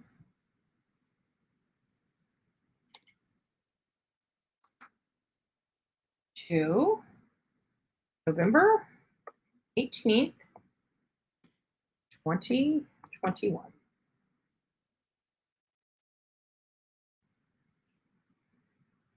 114 days. Think about that. It took them 114 days or 3 months and 22 days before they came out with the fact that this could have potentially been an abduction. Why 114 days? By that time, they would have had a good understanding as to what happened.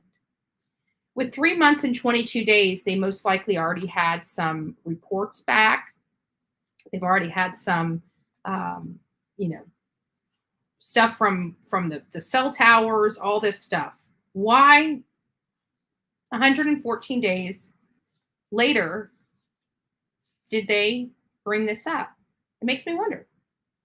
Because you would think that if they had evidence, which they do a lot of investigative work. Remember, they had the FBI there. They had the Idaho State Police there. They had mountaineers there for search and rescue. They even called in, if I remember correctly, like the National Guard or the Army or something to use a specialized helicopter to look for Michael Vaughan. It was a lot of stuff. And then we hear that, Tyler wasn't home. He was being seen here, being seen there. He was on foot. A lot of stuff going on. I'm trying to delicately say what I'm trying to say, and it's a little hard because I don't want to offend people, right? But at 114 days into the investigation, they would have had a lot of information. They would have had a lot of information before that because the first 30 days, they are just overwhelmed with information. It's almost information overload. So they would have known, after, maybe 2 weeks, 30 days. Why 114 days? And then we realized that Tyler did not pass his polygraph test. Mom's out here getting angry and frustrated with people that are questioning. She surrounded herself by people that want to come out and, bully people that, bring their names up. And it makes me wonder. And I actually talked to another creator last night about this, about my theory. And I'm wondering, and maybe I shouldn't say it, but I really do believe my theory is that law enforcement brought that up so late because they kind of have a feeling what happened, and they want to calm the family. They want to keep the family working with them. They want to keep the family communicating and talking in a cordial way. And if they had eliminated the abduction theory, it would only point one way. So now they introduced this theory in place to keep the family calm. Because why would you wait 114 days to finally start talking about a possible abduction? At that point, what does it matter? Because according to statistics, within 72 hours of an abduction, you expect death to be the result. Period. It's statistics. So if you already know that if it was that the child's gone, why are you introducing that 114 days later?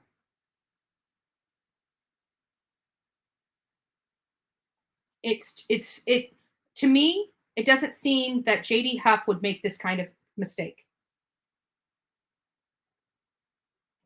It just doesn't.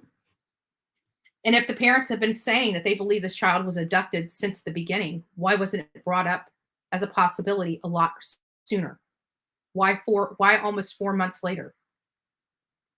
It doesn't make sense to me. It doesn't sit right to me. It doesn't have the scintilla of truth to it that I need. Doesn't seem genuine. Right. Because statistics tell us that if he was abducted, he's gone. That's what statistics tell us. It's a horrible, horrible thought, right? It's not Bullhorn Betty saying it. It's a horrible thought to think that that is the case. But the bottom line is statistics tell us that that child, if abducted, is most likely gone within 3 days. They even say within 3 hours. But by 3 days, it's over. So why would you wait for 114 days to let us know that there was the potential of this abduction? Doesn't make sense to me. And I think it doesn't. To me, it seems like J.D. Huff has a good handle on this case. It doesn't seem like the kind of mistake he would make. It, to me, seems more strategic in nature. Just my thoughts. So True Crime with Eve was on yesterday with us, and we were talking a lot about these statistics, right? And we were talking about, 90% of these children disappearing are typically because of their parents. And what do I mean by that? What I mean by that is if the parents had something to do with the disappearance, these children are no longer walking the earth. Okay? It's a horrible reality that we live in, but it's the reality nonetheless. And so I thought it was 90%. Last time I remember researching it, it was around 90%. Well, Eve corrected me and let me know that it's 93%. So these children that we see on the National Center for Missing and Exploited Children are a couple things. It's parental abduction, which we went over some of the statistics related to the parental abduction. And just to kind of, oops, I just spilled coffee on me. Sorry about that, guys.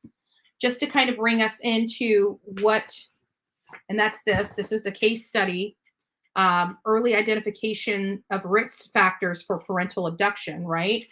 And so what we found in this report, let me just read some highlighted stuff to you. So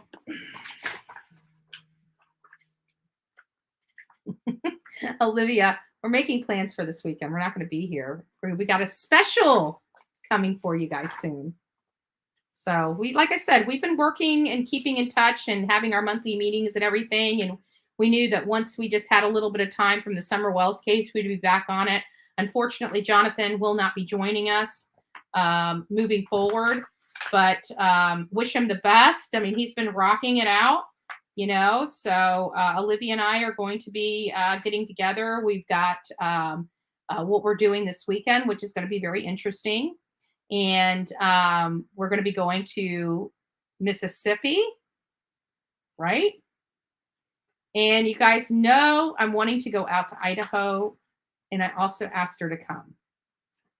So, you know, it's going to be pretty good. We got a lot of exciting stuff coming up here in the near future. This in August. August is going to be a very busy month. So I hope I can, you know, have y'all's support on the initiatives that we're going to do. But I promise you, it's going to be amazing.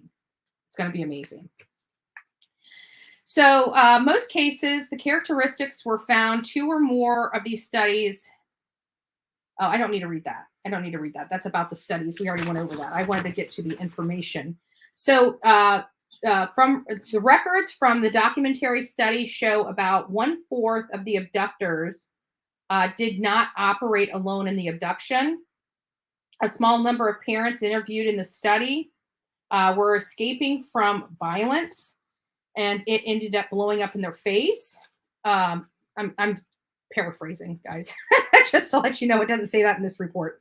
About 1/2 of the abductors and 2/5 left behind parents in the documentary interview had criminal arrest records.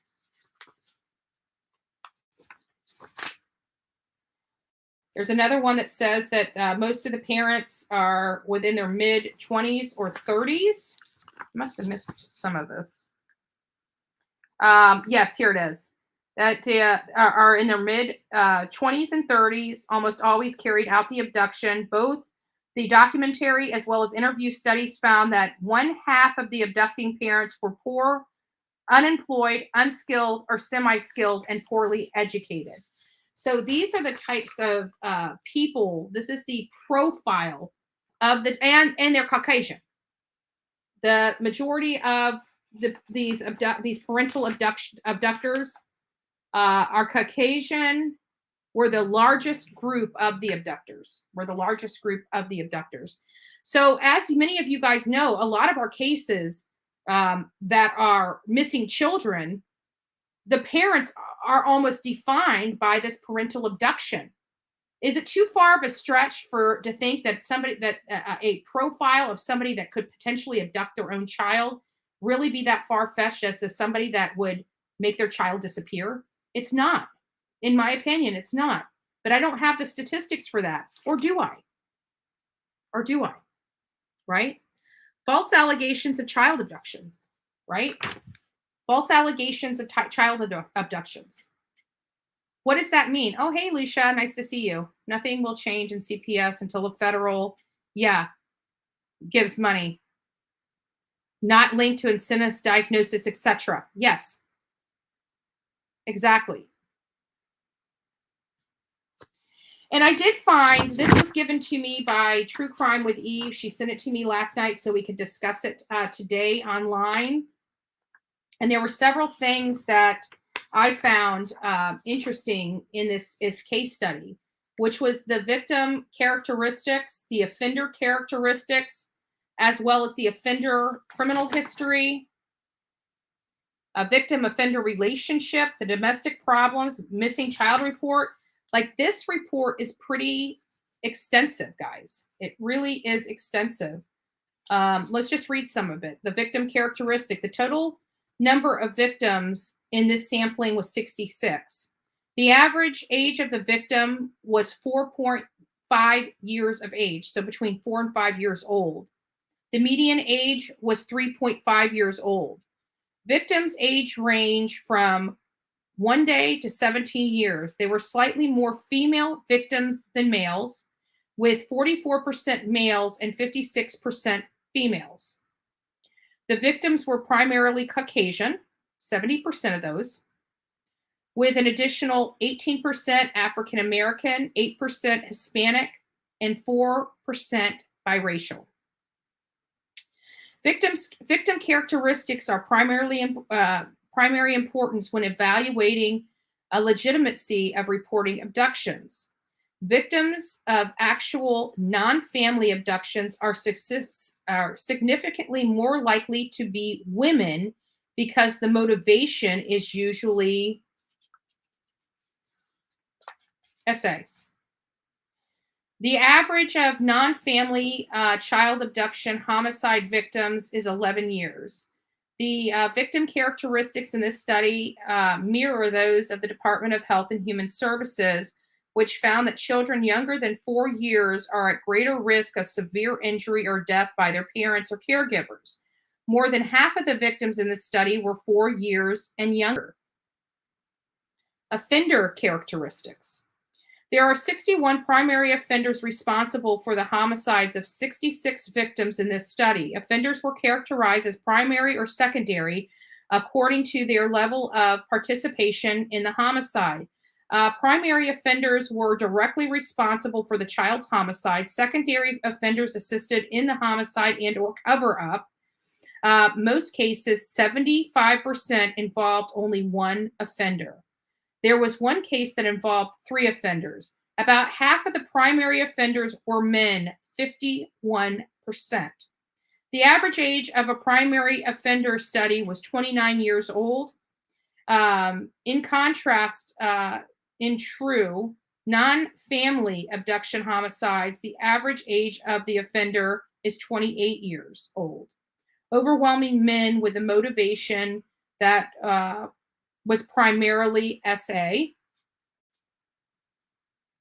And this was broke down 74% Caucasian, 20% African American, 5% Hispanic. Primary offenders were unemployed 50% of the cases. Unemployed 50% of the cases, 56% of the cases.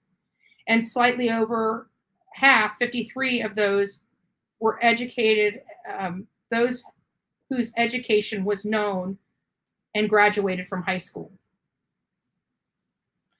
Offenders' criminal history.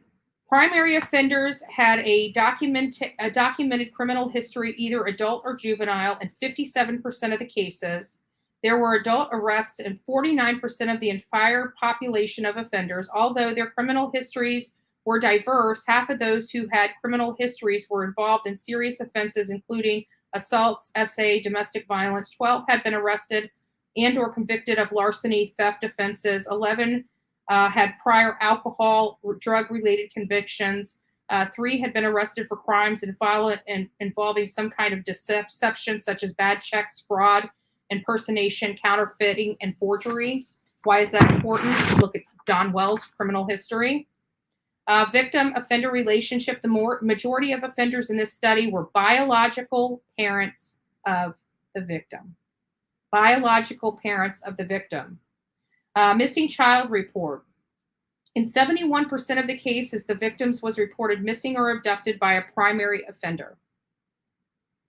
The report was made indirectly by the offender through a third party in 15% of the cases. Now, why is this important? Because we heard that Michael Vaughan's parents did not call 911. It was actually the supervisor of Brandy that actually made the 911 call. Bye, Crazy Prepper, Linda. The report was made indirectly. The report was made indirectly by a offender through a third person in 15% of the cases. The fact that the majority of the calls to police were made by primary offenders presents investigators with valuable opportunity from a statement analysis perspective. And this kind of dovetails right into why I believe that it was a little odd that they came out with the abduction theory 114 days after Michael Vaughan went missing, after Tyler did not pass his lie detector test, and after their timeline is in question. The fact that the majority of calls to police were made by the primary offender presents a valuable opportunity from a statement analysis perspective. Through the collection of 911 recordings, investigators have the benefit of hearing the offender's firsthand recital of the incident. Analysis of 911 recordings can potentially provide investigators with insight and interviewing strategies to help solve homicides. The offender reported the last known sighting of victims as their resident in 54% of the cases, 42% inside, and 12% immediately outside the home. Sounds familiar, doesn't it? Offenders also reported victims missing from vehicles 15% of the time, shopping areas 12% of the time, characteristics is similar to non-family child abduction homicide, where in 40% of the victims were last seen within 199 feet of their home. Staging.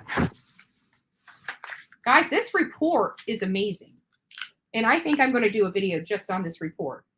Staging is generally defined as the intentional manipulation of physical evidence to redirect the investigation away from the offender or mischaracterize the crime. Staging is often accomplished by false or misleading statements by the perpetrator and false allegations of child abduction cases in an effort to bolster the offender's false report. Staging is often utilized in cases of a reported abduction rather than the report of a missing child. For example, in a reported carjacking abductions, offenders have moved their vehicles to other locations prior to calling the police and reporting the abduction. When the abduction is alleged to have occurred at the location other than the victim's residence, such as shopping malls, park, flea market, it is especially important to conduct neighborhood canvasses and collect area surveillance camera videos to determine the accuracy of the reports. Other cases in which staging was apparently involved reports of children abducted from their bedrooms. Staging in these cases often include the movement and manipulation of physical evidence or the planting and fabrication of evidence prior to offender making the report. Reported abductions from victims' homes sometimes involved missing, manipulated, or cut window screens, broken windows, open doors, etc. In one case, not part of this study, an offender mailed a mitten to herself in an effort to legitimize the report of the disappearance of her 2-year-old child.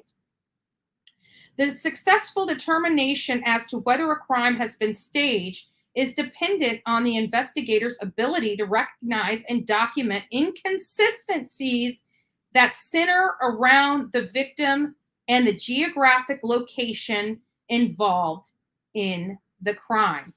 Susan Smith, yes. I would like to double Don Wells and Candace, right? And we don't know about, I'm just getting involved in this. So I really don't know what to think of Brandy Neal or Tyler Vaughan. I don't know. I don't have enough information to to have an opinion on this. I can tell you based upon what I'm seeing, it's not looking good in my opinion. It's not looking good in my opinion. But again, I don't like making the determination until I'm actually physically in the location. I've got a lot of fact finding to do. I am behind in the fact finding on the Michael Vaughan case. So I want to go to Idaho. I want to find out what happened. I want to help. I want to take a crew with me to help. So I will be letting you guys know about what's going to be transpiring. We're at the top of the 2 hours. Bullhorn Betty has to go get bleach blonde. I got to, fry my hair and fry my brain. Right? Fry my hair and fry my brain. So I will see you guys a little planted cactuses. Yeah. So there's just a lot of stuff, this, we're going to go through this report. I know this stuff is boring and it doesn't keep you guys motivated, but this is important information. I mean, we are all here because these children are disappearing out of our country and falling off the face of the earth. Guys, we've got to know this stuff. As boring as statistics are, it is our responsibility to know this information. If we're going to be out here advocating for these children, we've got to know what we're advocating for. And so I'm going to try, again, 2 studies, very important studies. Early identification risk factors for potential parental abductions and false allegations of child abduction case study. These are case studies. These are statistical studies that were done, not painting a good light. And now we understand why 93% of children that disappear or die is at the hands of their parents. So it's an ugly part of our country. From what I hear, this is not stuff other countries are dealing with. Why is our country dealing with it? I'm not saying it's not happening in other countries. But look at all this. Serenity McKinney. Let's just go through some of the names, right? And there's so many more. There's 138 children right now on the National Center of Exploited and Missing Children, or Missing and Exploited Children. 138. And those are the children under 8. That's not all the children. I only did under 8. And we have 138 of them. Something is going on with our country. Something is going on with these parents. Something is going on where these parents cannot control themselves and go too far. That's what I think is happening. Or they're so widely gone that they're not even paying attention to what's going on with their child until it's too late. Either way, they are responsible.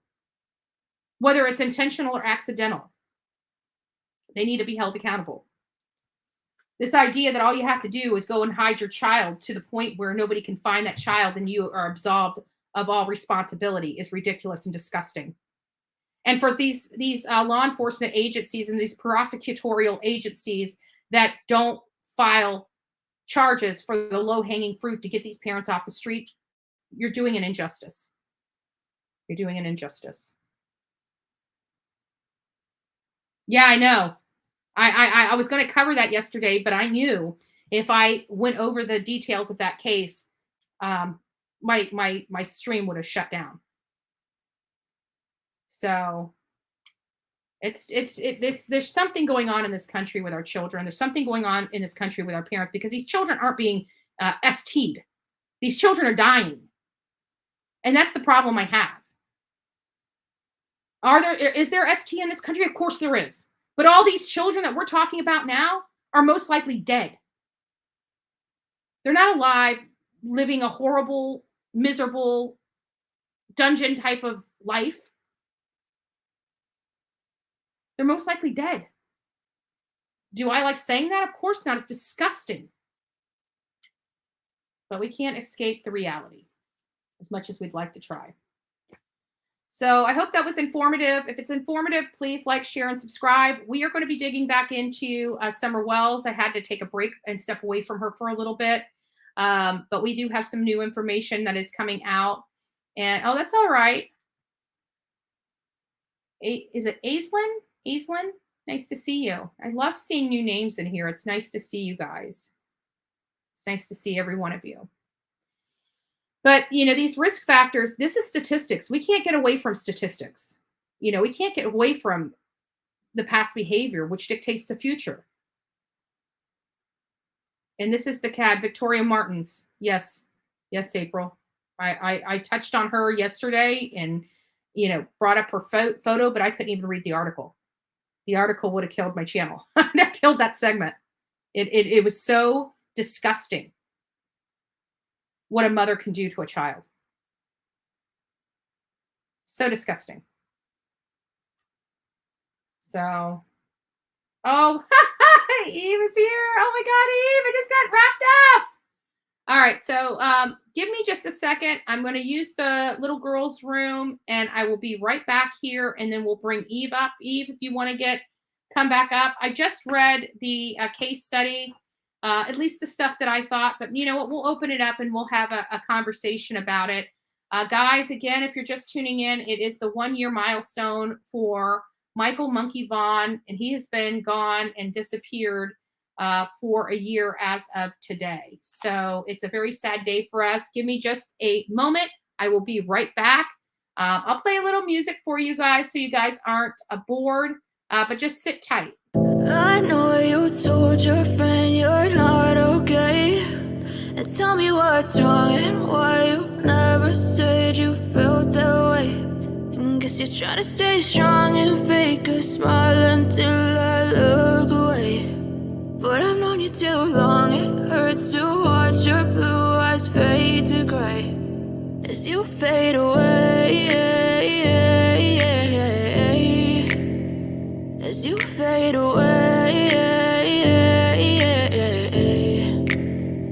yeah, I'm about to fade away. Cause every time I wake up I feel like it's Monday. Something's going wrong with all the chemicals up in my brain. All of a sudden I don't look at anything the same way. Gotta build up of my thoughts sitting in an ashtray. I'm sorry that I'm so inconvenient, okay. Just let me be me and I'll stay out of your way. I can see the way you look at me, I'm such a disgrace. I never really asked to be brought into this place. You wanna love me? Well then baby, have a taste. All the highs and the lows, no. I know it's good listening to music, but I can't, because the way it's set up, I don't have it where I can, play the music and then pop on here. I can, but it sounds like crap. That's why I stopped doing it. Hello, Eve, my friend. How are you? Hello, good morning, everybody. Good morning.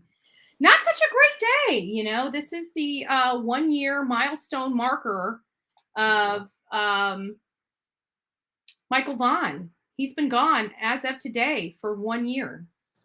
Yes, it is heartbreaking. I was really hoping to wake up to some news that we were, going to find him and bring him home and, get the justice rolling. But unfortunately, I didn't get to see that.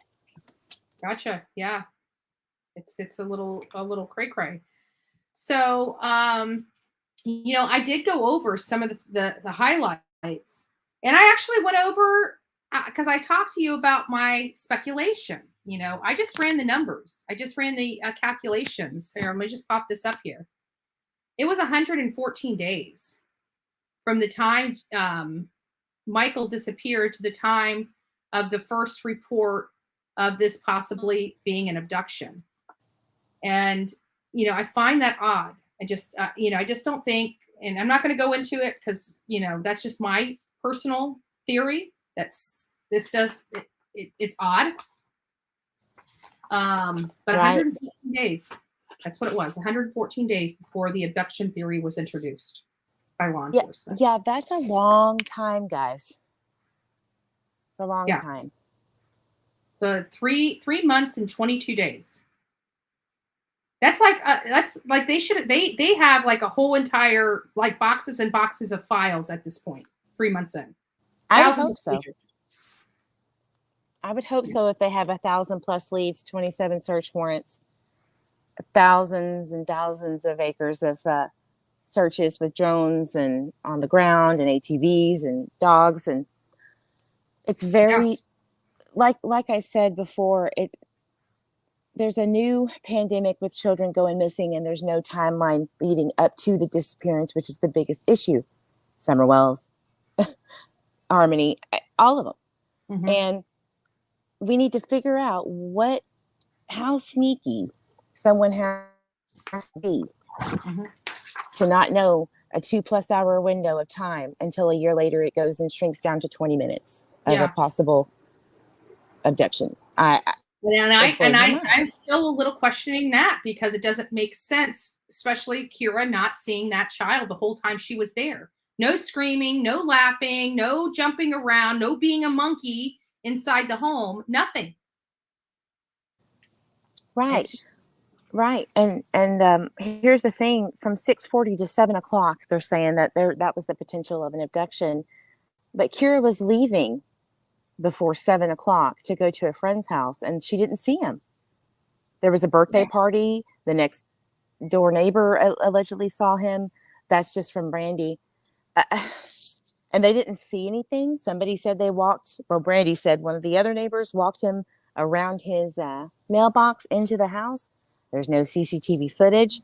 I cannot believe that not a single soul, a jogger, the Blue Avenger. There's people in the area because they're still looking for a few people in the area. The pizza drivers. They didn't see this little boy. Yeah. And I found it odd that the time in question was 6:40 to 7 o'clock. They narrowed it down to the supposed 20-minute video window of time. And I found it quite odd that window of time is the time that they ordered pizza to the time the pizza was delivered. It's just odd. It doesn't sit well with me. But I have to say, this case study that you sent me to read, and I haven't even read through it all. I've only read like the first 2 or 3 pages of it. Is pretty mind blowing. I know.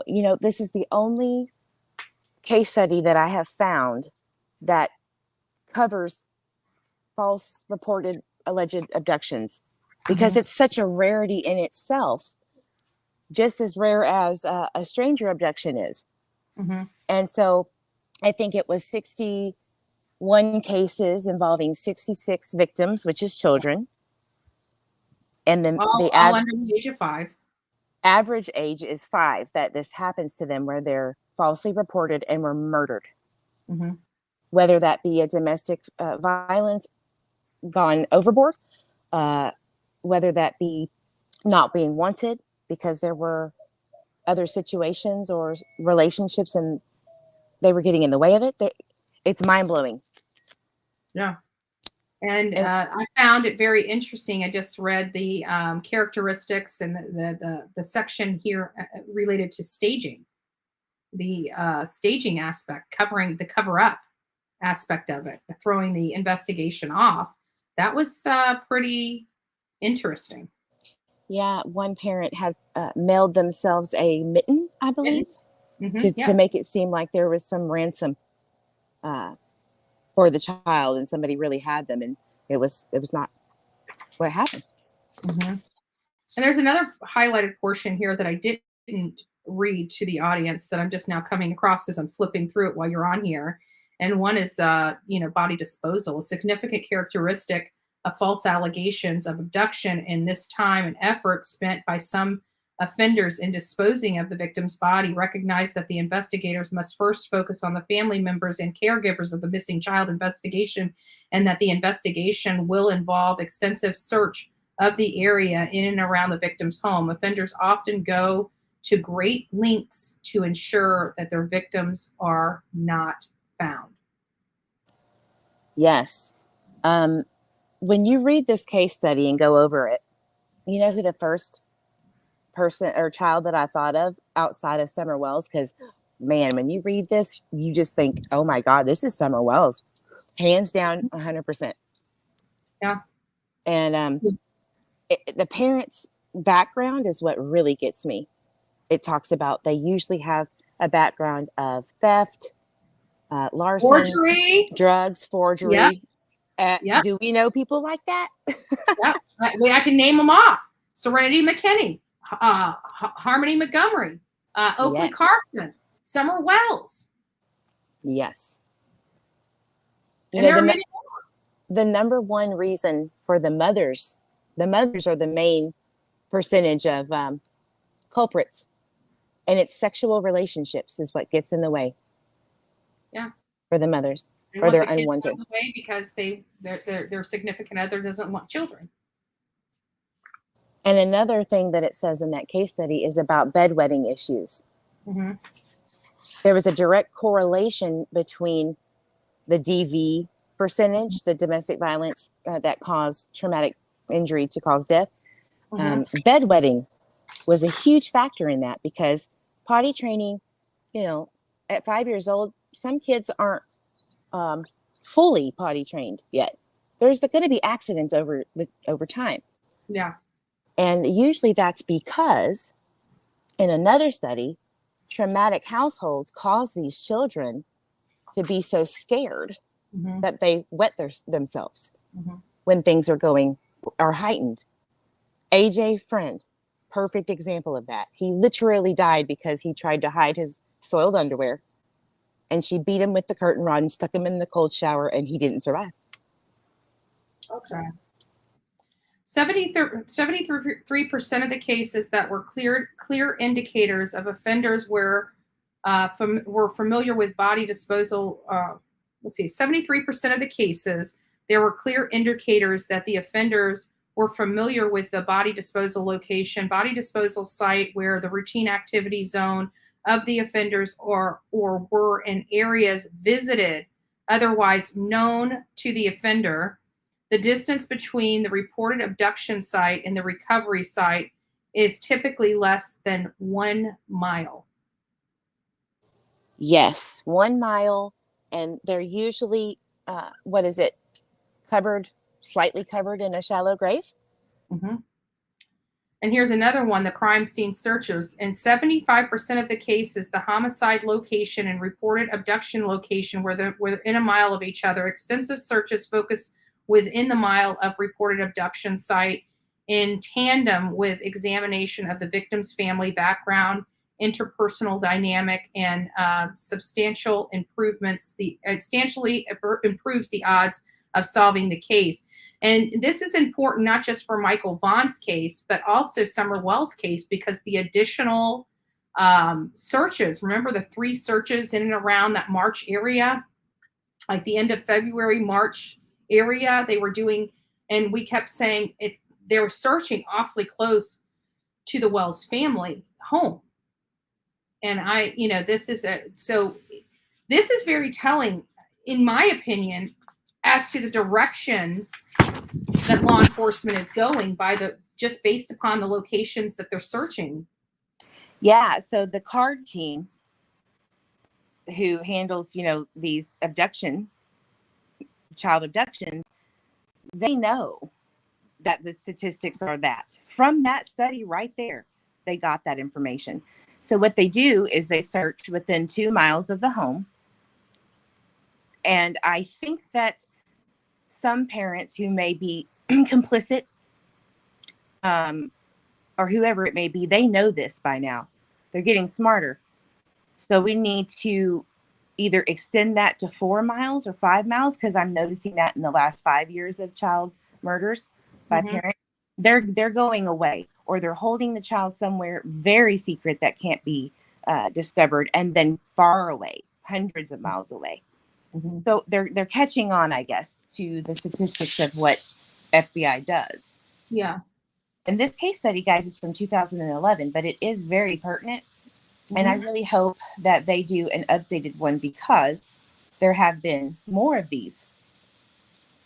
And we need updated statistics. Bottom line is as stuff becomes more prevalent, we need updated statistics to show that increase and to show how the percentages change from case study to case study, because it may have only been 75% back then, whereas it could be 80% now, as far as the types of people that do this, and the percentages between men and women, those may change.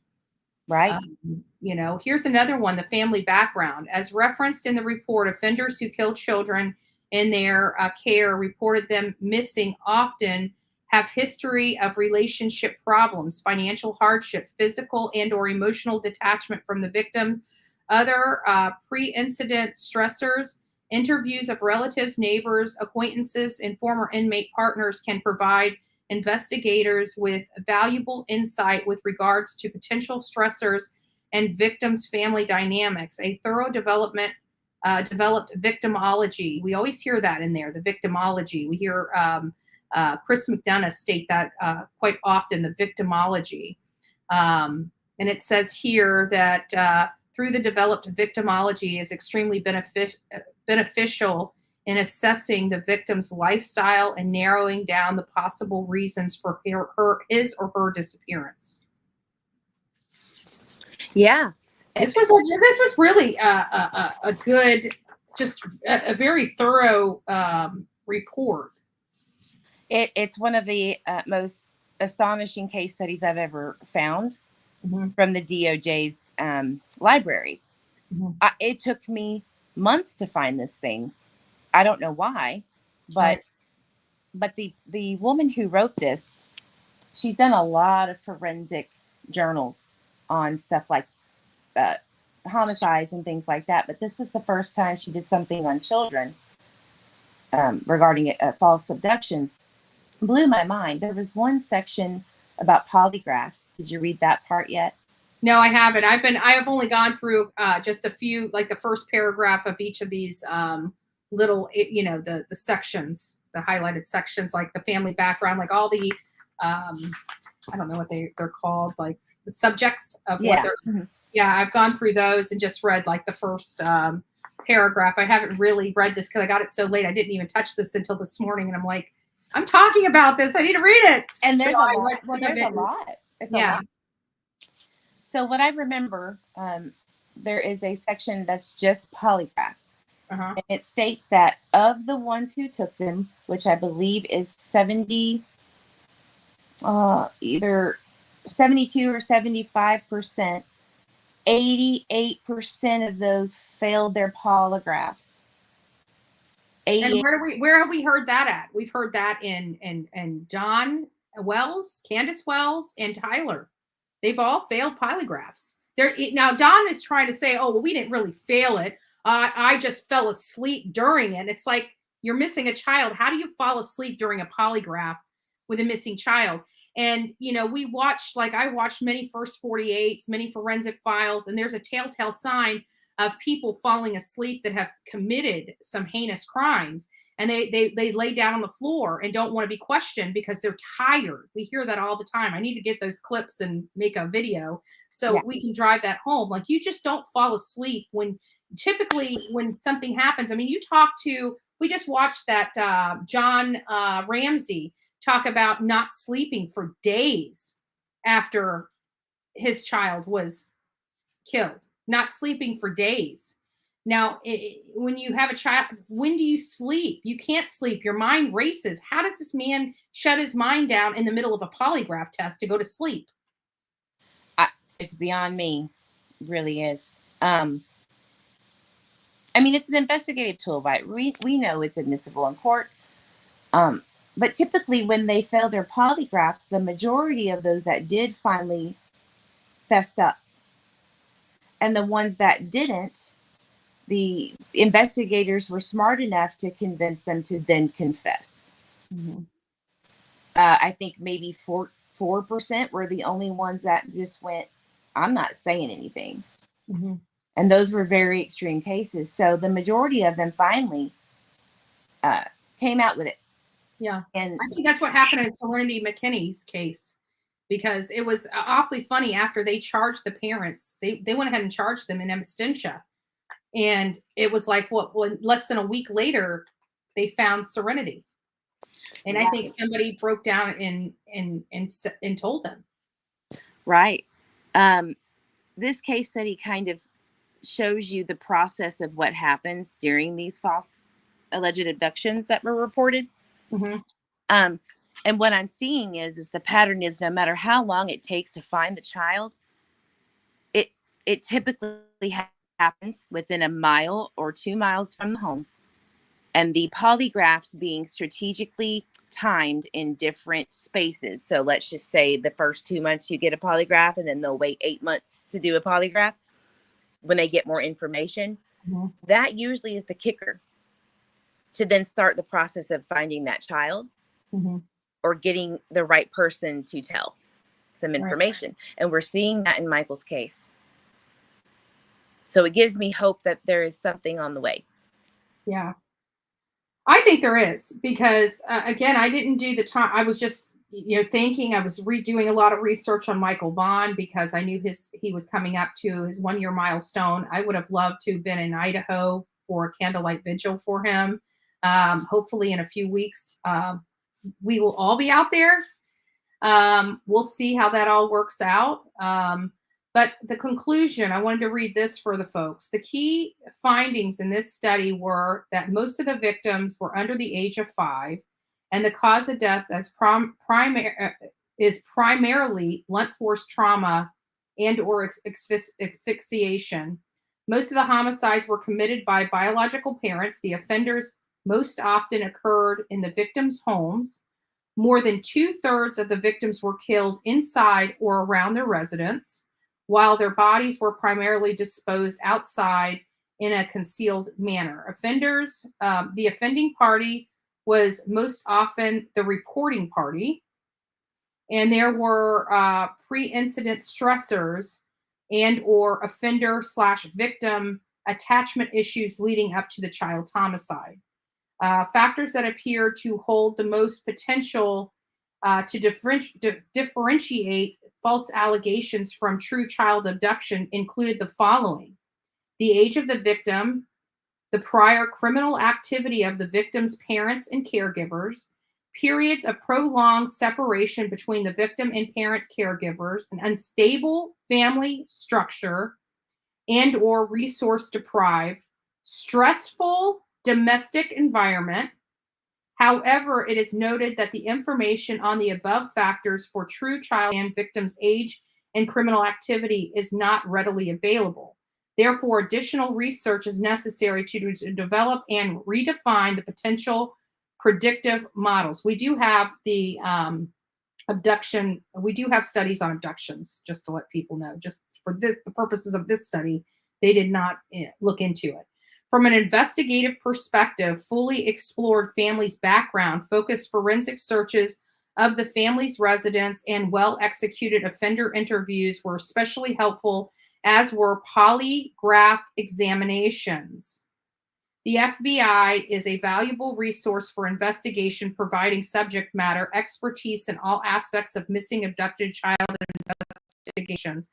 False allegations of child abductions occur infrequently. However, law enforcement and community resources deployed to address these crimes and are often significant. This primary research suggests the characteristics of these offenses are more in line with domestic violence child homicides than non-family child abductions. Continued research is necessary to gain a better understanding of the dynamics of these crimes, as well as behavior and personality characteristics of their offenders. That is Huge statement. Yeah, a huge statement. And it really does give us the insight into this. And people kept saying, well, because we did a major background on Don Wells. We uncovered a lot with Don Wells. We have not even scratched the surface with Brandy or Tyler. It hasn't been given. They have kind of gotten the free pass because everybody has been focused on Summer Wells. Correct. And I'm not saying that they've done anything wrong, but we have not looked in. We haven't looked under the hood to find out. Right. Now, I will tell you guys from what I have heard, and I have a lot, and that I've covered a lot. From what I've heard and what I've seen, and the person that got close to Brandy, who truly thought and was trying to help and thought she and Tyler needed help proving they were innocent. She said that Brandy was obsessed with the Summer Wells case. Obsessed. And now she was asked this question about if she's been studying other cases. And I think that was a very strategic question. Maybe law enforcement. It's very telling too. Maybe law enforcement may have said, hey, ask this question.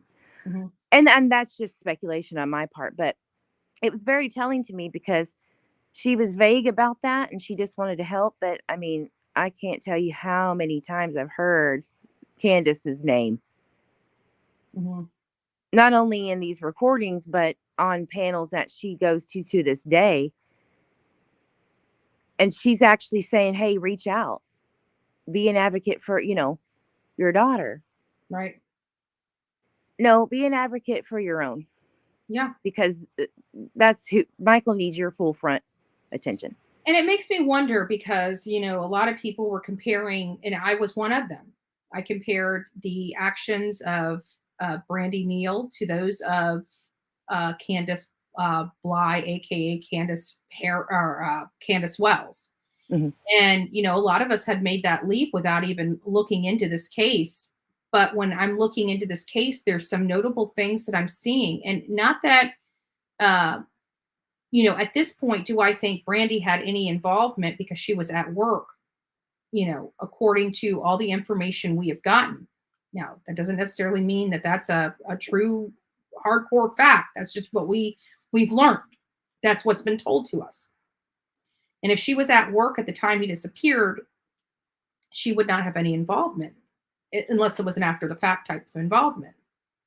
But right. I find it difficult when I'm watching her crying on TV. So far, out of every single video that I have seen so far, I have not seen an actual tear come out of her eye. Right. I saw tears on Chris Medina's. and I saw tears. I think it was November or December, maybe even January around Christmas time. That's it. Yeah. And I haven't seen the Chris McDonough interview. I've only been focused on the stuff in the media that have been posted from the news organizations out there in Idaho. Right. Which I'm gonna tell you that the questions that were asked in the press conference by these reporters were reached out by Lana Westbrook, who is the media manager, if you will.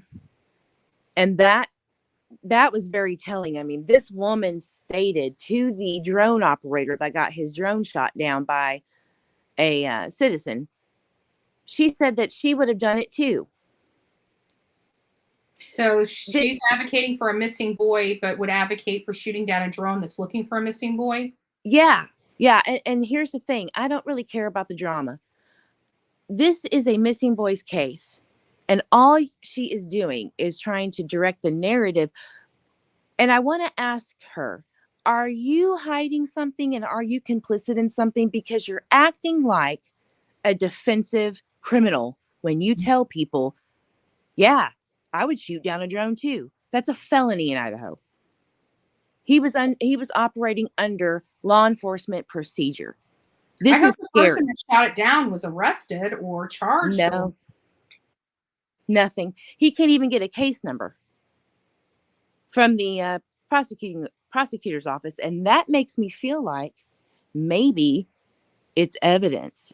The whole shooting of the drone is evidence in itself. Why would it be with the prosecutor's office? This is an FAA issue. Yeah. Interesting, huh? Yeah. Well, I hope they don't shoot down any drones I have, because I will be pushing for prosecution. Yeah, me and my husband, we're in the aviation business, and we deal with the FAA very frequently, unfortunately. They're not always the most kind. But even we know that you don't mess around with things in the air. If you shoot something down and it kills someone, oh, that's murder. I mean, this is serious. You don't mess with stuff like that. Yeah, I agree. So this is the milestone of Michael Vaughan. We want to make sure that his face is spread across YouTube today. We want to make sure that we advocate appropriately for finding him and finding him safe. Just like Summer Wells' case, the statistics are not on his side. We have to, it would be unfair for us to misrepresent that to our audience, that, this is a year later. This is not a good situation at all. We've heard from J.D. Huff, the police chief, that this is a criminal investigation. They are still looking for a gentleman that was walking in the area that has not come forward yet. And they're still looking to clear the 2016 to 2018 white Honda Pilot. J.D. Huff has went as far to say that these people he does not consider any persons of interest or suspects in the case.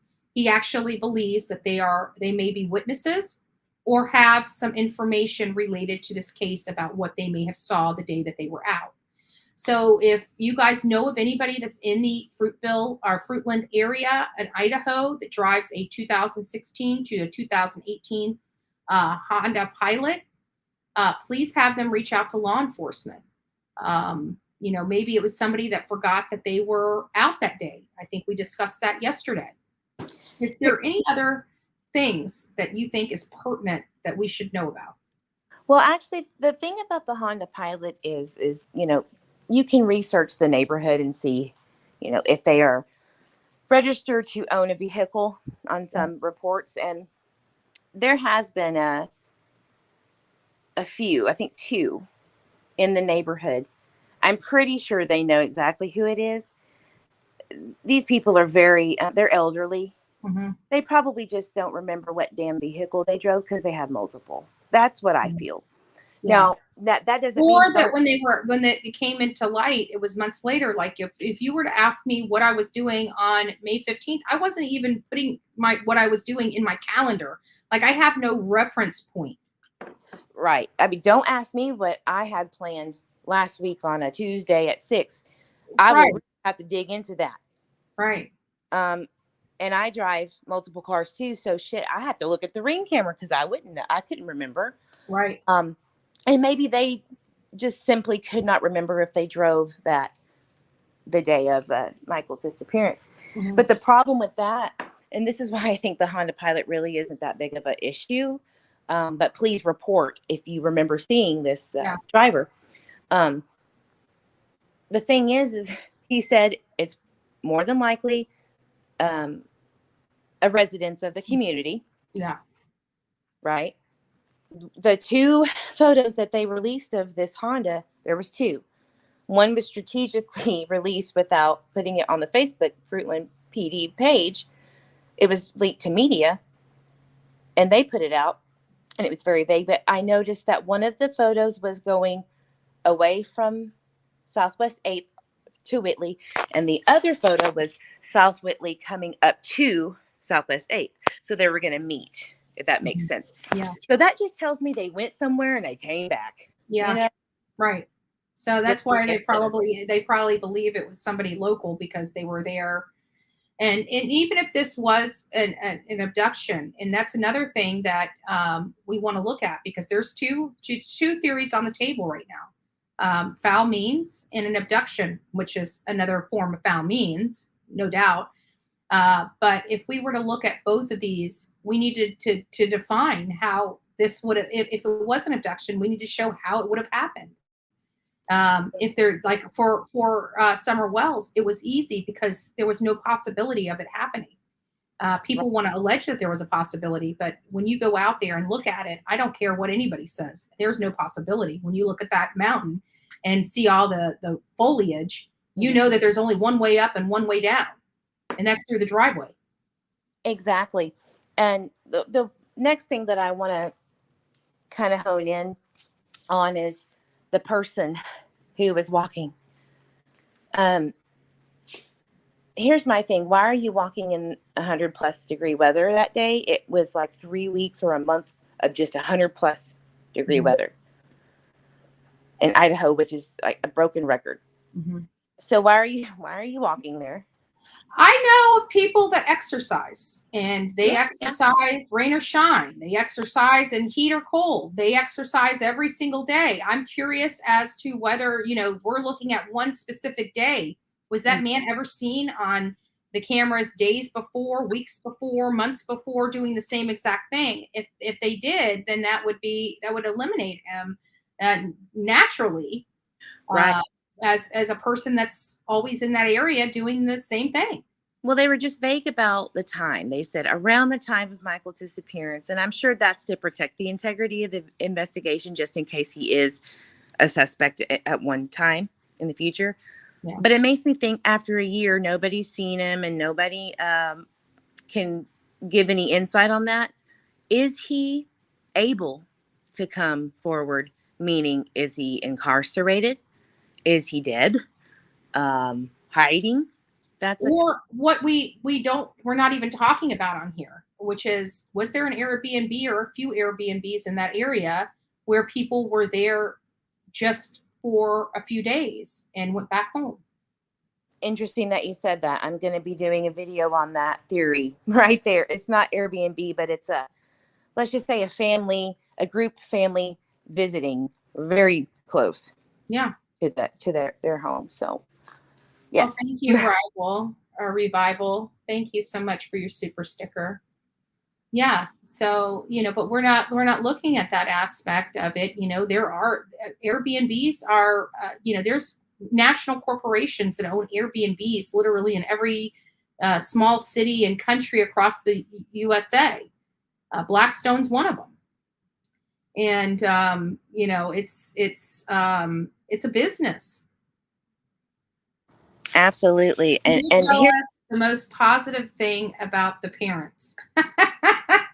I don't know the parents to say anything positive or negative. And many of you guys know when I get involved in these cases, I keep an arm's length. I don't get, I like to keep my, I don't like to lose my objectivity in these cases. So I really don't know a whole lot about the parents, other than the fact that, there's been some problems in their past. That is readily available through, records that we have, minor in nature, but in the grand scheme of things, it's not like a Don Wells type of history by any stretch of the imagination. But there does appear to be some problems there, including, but not limited to, substance. Right. It's not my job to love the parents of missing. Right. I am not responsible for their burden and partial neglect of not knowing where he was when they were supposed to, specifically Tyler. That's not my job to cater to that. What my job is, as someone who is an advocate for missing, I'm a part of EquiSearch. I sometimes search for these missing babies, where you don't want to see what they see and what I see. All right. It's my job to put out the information, such as this case study, such as these things that people don't want to do the research on, and make very poor, ideas of these missing children's cases, which is why we're here with the Summer Wells case. Yeah. This is not going to be the new way of handling these cases. It can't happen again, or you're going to have these children never found. There's got to be something. And I really think, they need to be putting cell towers up everywhere. At the end of the day, they do protect us. I don't like Big Brother. I don't like, but at this point with the Patriots Act, they already know where we're at. They already know what we're doing. If you think our information, or we have privacy from our government, we do not. I mean, hell, China knows. China knows your social security number. They know my social security number, and that's China. We do not have privacy anywhere in this world. You're free-ish. Exactly. Yeah. But, we just really need to focus on Michael and these other missing children. We really need to focus on them. And I'm pretty sure that if Michael's out there and he's alive and someone has him, he's focused on getting back home, not how people are treating his parents. Yeah. Think about it like that. And the other thing is that we discussed was, if it was an abduction, it is my belief, and I think you kind of concurred with it, that it would be somebody that's in and around that community. Yes, that's my thing. Here's where I'm thinking. It's got to be somebody very close to Michael, very close to the parents, and maybe some assistance around that too. Yeah. And very close to the they home. wanted to help search. They, want to be there holding their, their hand, just interjecting themselves into the case. That is not uncommon. It happens a lot more than people would like to think. Multiple persons of interest makes me really think, like, let's just put the parents aside. Is this a group of people who are not very happy with the family? Did they do something? Whether there's some drama? These are the things that people need to come out and speak on to law enforcement, and not be scared to do so. There are resources. Right. All right. Well, any final words? I'm going to get out of here. I got to go get my roots done. My hair is important. Yes. I haven't had one of those in a long time. I'm going to a friend's house because I do my hair myself, but I always miss a little spot right in the back, and I'm like, and it's like really big right now because I let it grow out too long.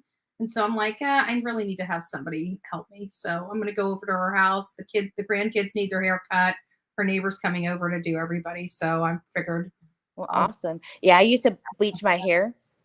And I would always have like this skunk strip where I forgot to grab it in the back, because you can't see back there.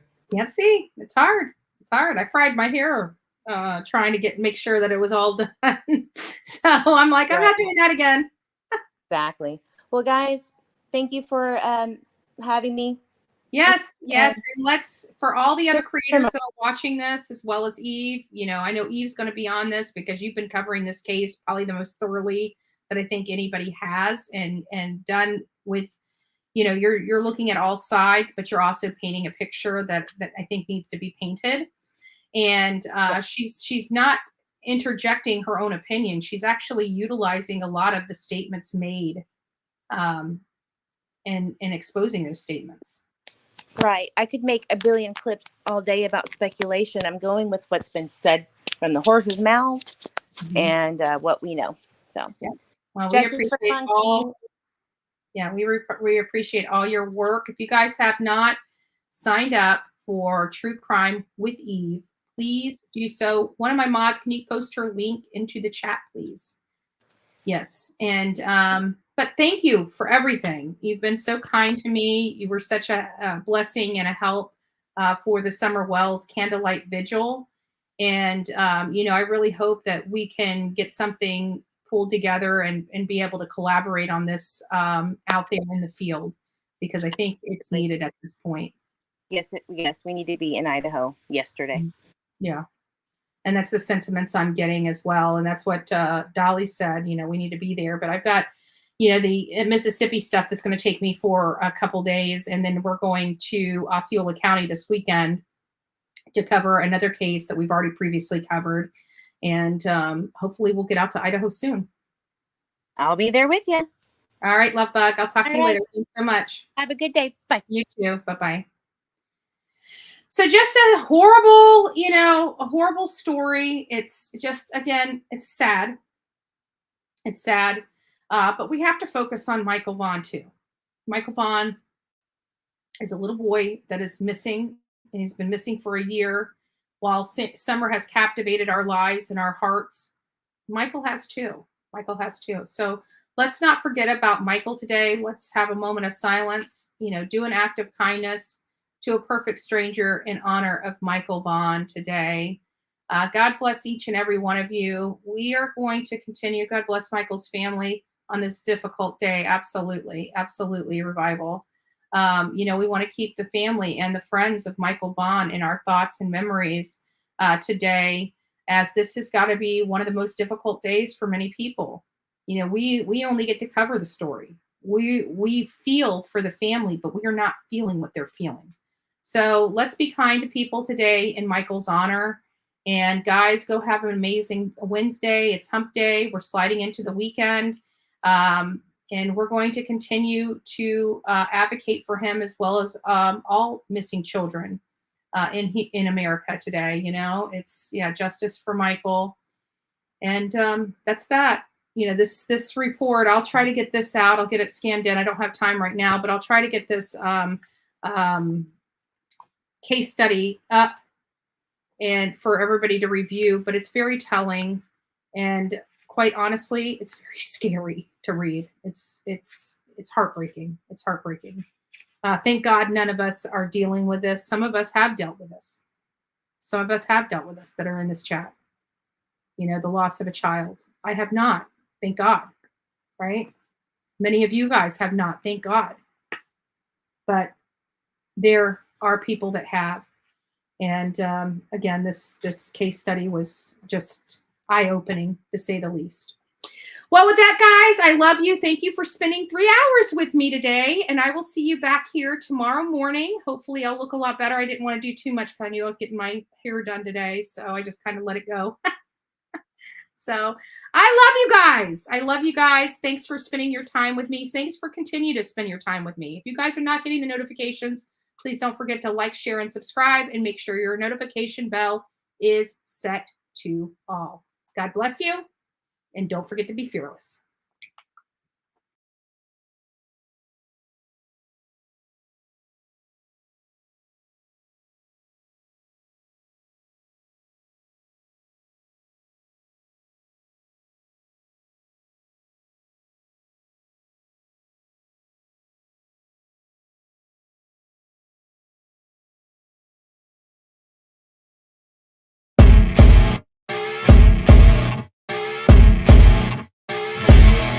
As you wake up in the morning, you want to find the latest, greatest information about criminal cases and have an intuitive conversation about the suspects associated with these cases. Head over to the Bullhorn Betty channel on YouTube.